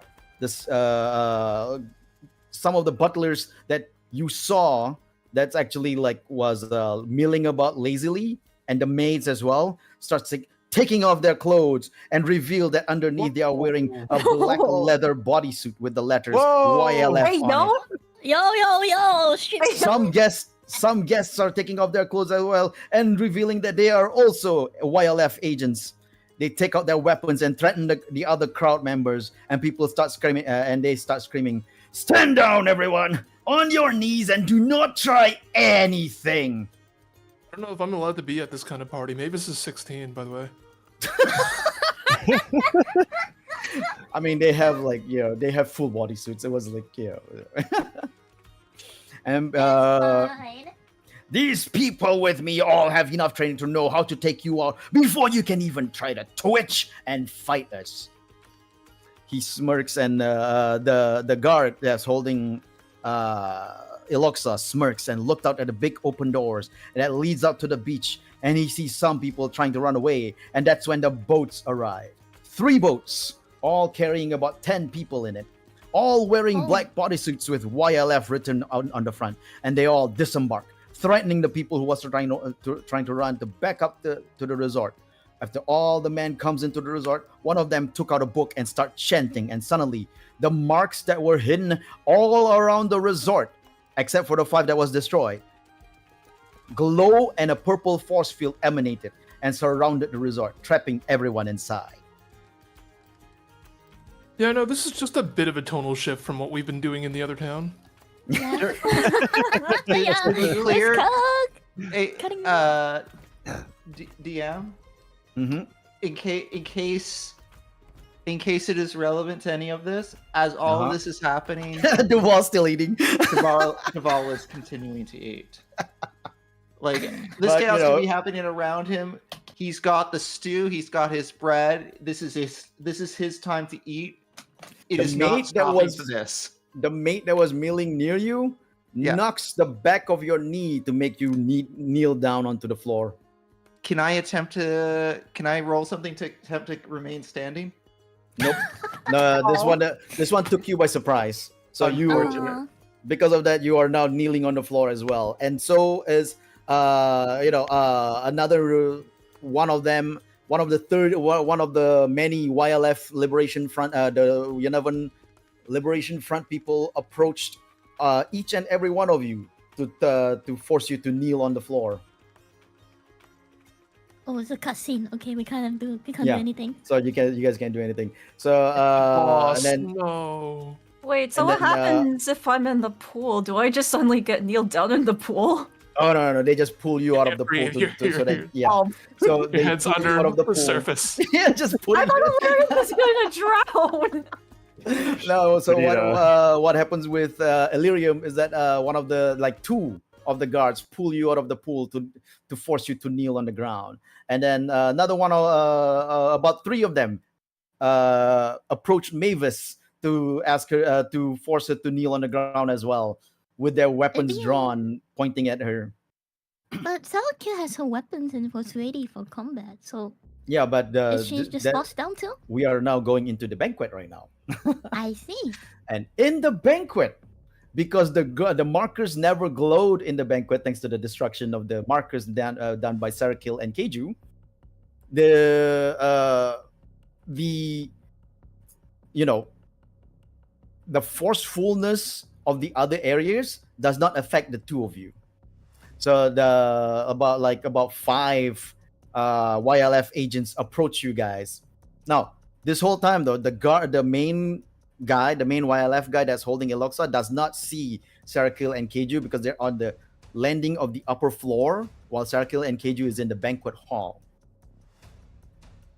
So the 5 approach the two Sarakil and Keiju and goes like, "Kneel down now before we take you out."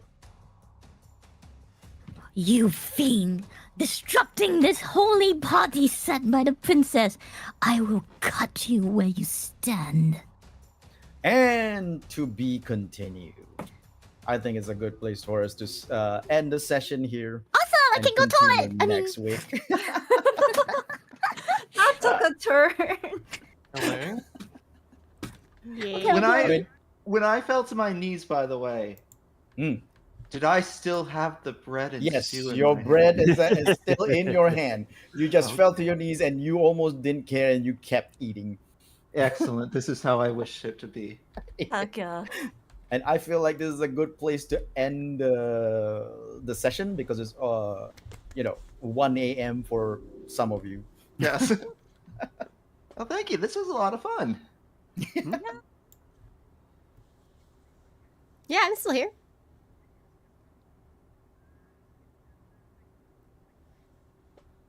Okay. Well, thank you guys. Yeah, we have 2 art for the night and day cycles. Now you guys know why it's called a cycle. We're gonna start off in the day cycle next time. Is that okay with you, Asu? Yep. And then we'll see what happens, and then eventually we'll change back to the night cycle. So you guys get to manage 2 characters. How fun is that? Woo! Don't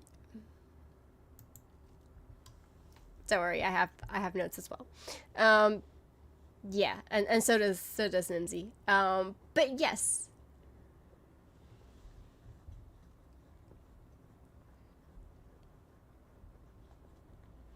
I did send you some of them.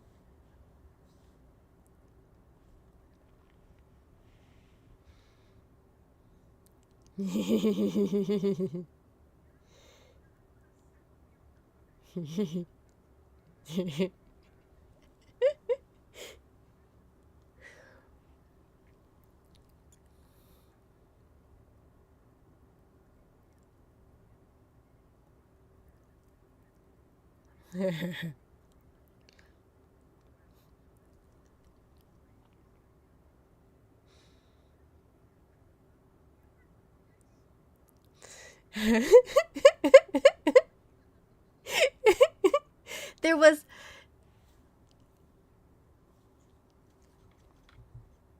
Yeah, you'll find out.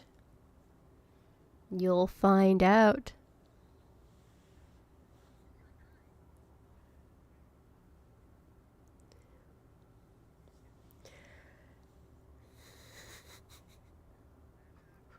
We played so hard. We played it so hard.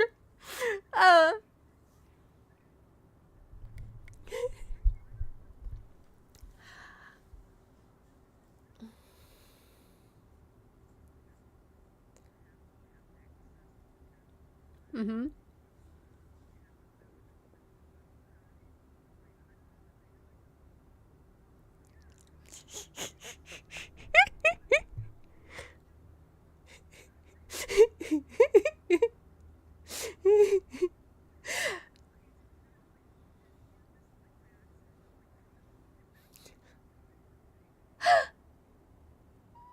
Are you supposed to be here?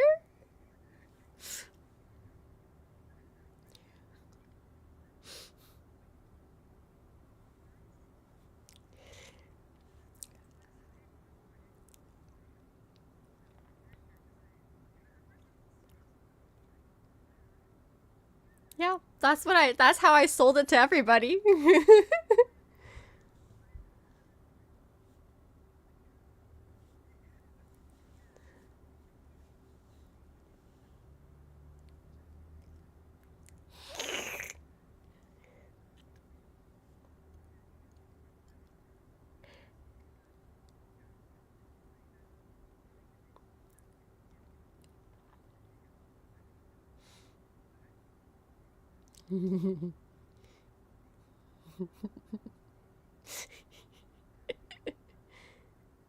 Yeah? Oh, chat can't hear us? Oh dear, okay. Oh, that's See then, Sorry. Sasuga. sorry about that. So I'm just gonna No, switch back to no, the yeah, 괜찮아. Oh, I am so sorry. I just realized that because the sources aren't there. Yeah. So there was a whole conversation that happened without chat knowing. I'm so sorry. Oh. we were just talking about how this whole plan was Sui's plan from the beginning. She came up to me, told me that she wants me to help co-DM a campaign. I was like, okay. And then she told me the whole day-night cycle thing. I thought she wanted to co-DM as in I be with her and co-DM together kind of thing, because people do that sometimes. But then when she told me about the day-night cycle, I was like, holy crap, what is this idea that I've never heard anyone ever come up with for any D&D campaign? And I was like, this is so ambitious and crazy. And we had lots of meetings building the world together. There was much. I was trying to fool everyone so hard. I was like all going like, oh yeah, no, like yeah, just make a second character just in case. I'm like not gonna kill you guys, but like you never know what happens. Yeah, it's just for. What happens if we die now? Build 2 more characters. Oh no! I thought Kami-sama was gonna be like brutal and all this campaign. Oh shit, we're gonna die. Okay, I was okay. thinking that. I was thinking that, like, when she said to you guys that it was gonna be like a backup plan, I was like, maybe you guys thought, oh, this is gonna be a hard one with lots of, harsh battles. I think I even mentioned to Sui and Ace at one point. I'm like, oh, that my second character seems like it'd be kind of fun, but like, I don't think I'm gonna play it. Yeah, you did say that, and I was like, ooh, I wanted to tell you so much. There was much convincing to do for like I had to chase a lot of people down with their second characters. I'm just saying. Yeah. I was like, I don't want to push too hard in case they're like suspicious of what's gonna happen. But like, I still want to push it because they need it for like the second session, and so I just thought you were wanting to be extra you were being prepared. Yeah, exactly. By the way, that's why in this first session, I'm not really delving into you guys' history so much. because in the coming days I will be putting the day cycle histories and gods and the politics or whatever into the server. Then you guys can Ah. start building up your backstories from them. Yep. Ah, Okay. world Sounds good. building. That will help. Yep. Yeah, I'll have to give more thought to this character because at the moment he is He's just drunk. he's a little bit of a joke, but I will give him I will think about him and give him some depth so that has nuance to him and it's more than just the dude that is eating. But yeah, so next week we will start from the day cycle, Mhm. and we will be playing Die Hard 6. What What? is Die Hard 6? Oh. Okay. Shit.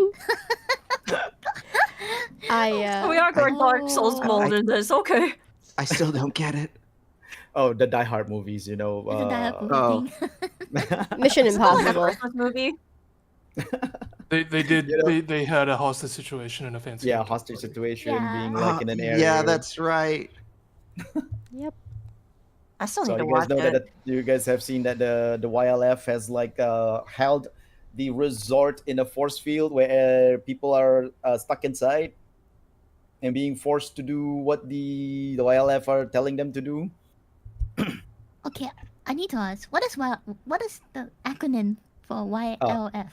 Yenavan Something Liberation Front. Yeah. Geneva Liberation Front. Okay. So at the beginning of the game, I mentioned the two countries that was at war during the day cycle called Raja King and Yenavan. But 24 years ago, the Raja King managed to kill the king of Yenavan. That splits Yenavan into several different countries because of that, smaller countries because of that. I see. We do need the notes, definitely. That's okay. Yep. I'm going to yeah, put in the histories in the coming days. correct. Thank you. Because I have it as like point notes right now, so I'm gonna put it as nicer reading for you guys in the coming days. Yes. Also, 谢谢. Asu and I have a world anvil of this particular world Yeah. in the works. So eventually we'll it's like a wiki. Okay. Oh, okay. Yeah, a wiki of this world. So eventually we'll start putting Also- things up. I just want to say, I don't know if it's because Yui is the paladin of the DM, because I'm, the DM Yeah. is basically the Justice Shines in the Light. Mm-hmm. Her role has been amazing this on the day cycle compared to her night cycle role. Yeah, The god is on your side.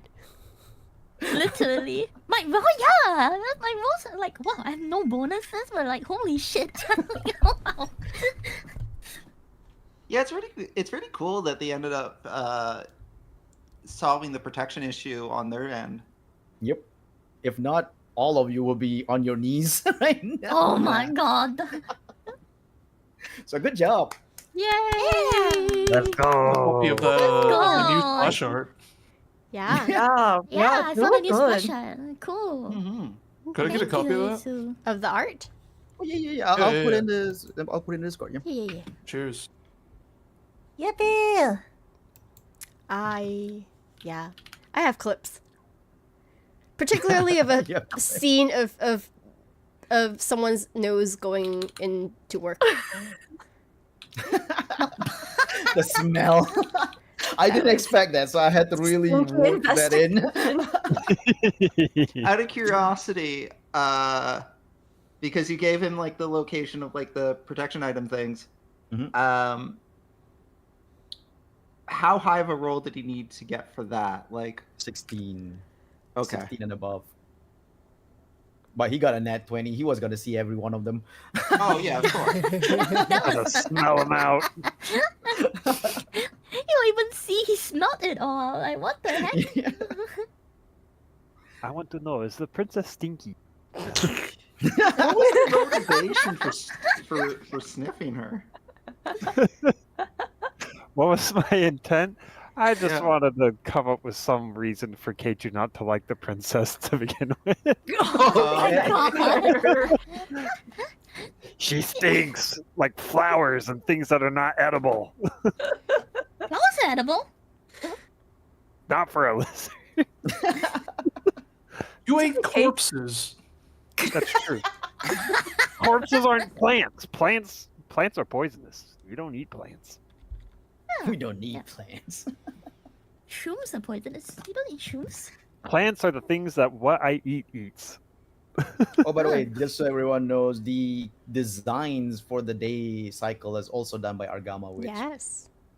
The design is Amazing. in. It's so Amazing. well Characters, done. the characters in the background. Character designs, Oh, character yeah. designs, yeah, character designs. So for Oh. chat, the character designs and also the stream layout are all done by the wonderful Aryama Witch.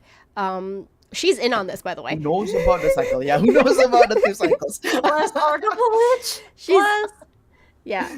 So I had to tell her, like, because I had to tell her what I wanted, and she's like, oh, okay, that sounds really fun. She's never played D&D before. Oh no, she's played D&D before. She's played. She hasn't. Oh, She's played Pathfinder, Pathfinder, yeah. Right, And so right. she had to wow. ask a lot about like the characters and like information and stuff like that. But she's been really good at like getting back to me with the art and everything. And so yeah, if you guys have not followed her, please do so. She is awesome and wonderful. If you guys don't know who Aryama is on this channel, you haven't been in my channel long enough. But yes. So yeah. Thank you. And thank you guys so much Thank you for for making this. for joining in this crazy plan of mine. I literally I was like, "Oh, I want to make a world." And then I was like, "Oh, hey, what happens if this world is split in two? Oh, ooh, that sounds cool. Oh, hey, what happens if this world split in two had 2 different DMs?" That was like literally my like my Oh my path of goodness. thought. And I was like, originally I was gonna do both sides, and I was like, after I invited you guys, I was like, ooh, both sides gonna be a pain. I'm like, but wait, To keep track of and everything. yeah, but wait, what if the other side had a different DM? And I was like, well, that sounds fun. And so I was like, dragged Asu into this, literally just like, hey, Oh, Asu, you want a DM? Yeah, That's yeah. amazing. So yeah. Holy shit. I don't. Your concept. At first, I thought it would be like there's the light side and the dark side, which reminds me of my favorite MMO, Ion Online, Mm. the Elos and Asmodeans, and the concept of them like just going back to war after they realized that each side survived their own respective war, because the lore was kind of similar. Like on the dark side, the goddess, the god of the night, actually won the entire war, so they only know nighttime. And the same vice versa for the god of light. So they only know light. But then until the 2 races suddenly met each other because of a rift that joined the continents back, then they went on all-out war. And I'm like, wow, Kami-sama is so freaking cool. Also reminds me of my favorite MMO, Final Fantasy XIV. Yeah. Well, That we walk. Can I say something? Yeah. Can I say something? I was watching the stream the whole time. I mean, people know I was in chat and all that. Mhm. I was so worried when Kai said, "Oh, we don't sleep." I know. I was like, how the heck am I gonna spin that? Technically, my Yeah, no. character, My And then the best character part- literally has the Uh, trait sleepless. At first I thought he was saying like, "Oh, he created a character that doesn't sleep," and they were like, "Oh no, here the third kid." What was the name of doesn't the actually species sleep. again? The Tharkreen, yeah. The Yeah, Tharkreen actually Tharkreen, does yeah. sleep. I thought he said it because he's never and I. That's all. No, Yeah, that was that unintentional. was- I just wanted to be a bug person, and then I found out afterwards that they don't They sleep. don't sleep. Oh, okay. And neat. I was like, I was in chat, I was watching the whole day. I was like, how is Sui going to spin this? Oh, without revealing. I forced The it to cycle happen. needs to happen. I forced it to happen. That's what I did.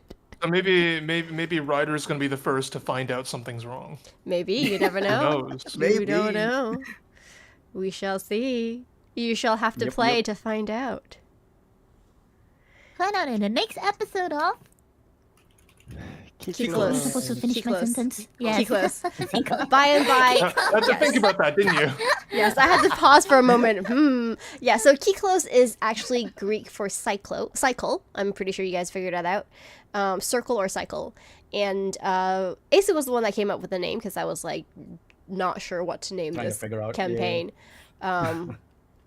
and partway through the first episode, that I was like, was it first episode or something close to that I was like, maybe like, we just call the days and nights a cycle, instead of like a day or a night. That's why I keep having to like correct myself. Yeah, forgetting. Yeah, correct yourself. Yeah. Yeah. So. All right. Thank you so much, guys. Is there anyone we can raid right now? I have no clue who's gonna be online. Let's see.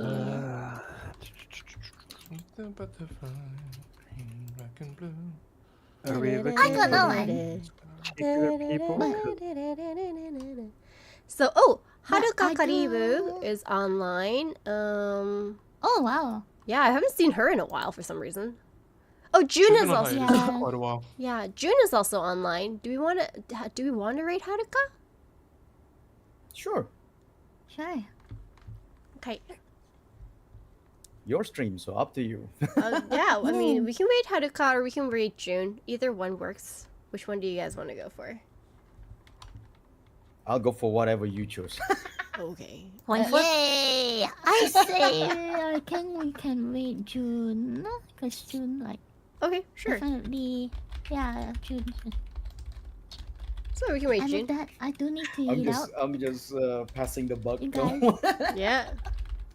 Thank you for DMing me, Sue, and Yeah. Yes, No thank problem. you. Yeah. it was such a Ah, surprise thank to you for see you. DMing. Thank you guys so much for joining. The raid call is going to be Suren be cooking. Soon be cooking. Sweet, and be cooking. Where's my Yep. cook emote? No, no cookie, not cookie. Pot, maybe pot. Yeah, okay, there, got it. All right. Okay, we are going to be rating in. I'm just going to switch to the ending screen. Again, this is a wonderful art, by the way, by Asu. We mentioned this but I think the volume was not available then. So this was created by Asu. Thank you so much. He drew both the day and night thumbnails, and I will share that on Twitter later. It's so pretty. Okay, anyways, I'm done. All right. Wait, Asu, can I ask how come you have that tsundere pose? Like my little sister not can be this tsundere, cute that's- pose. That's not Sundar. Oh, well, for whom? For you? No, your god Oh, pose. no, no, that's like just you're me- posing like the me cover of like showing- Miss. Showing my wrath, my god, my wrath of godly God. power. pose. God, Yeah. well, okay. It's not exactly the pose of my little sister can be this cute. Yeah, no, not really. Oh, of course. Nice. That's what I give. That's what I give for your character. What?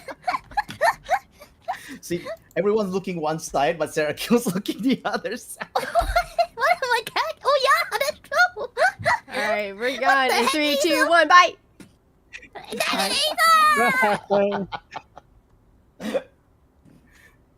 All right. Okay, I do お疲れ様でしneed toた。 Oskara. Oskare. Thank you for today. Oskare. I do need to eat because I need to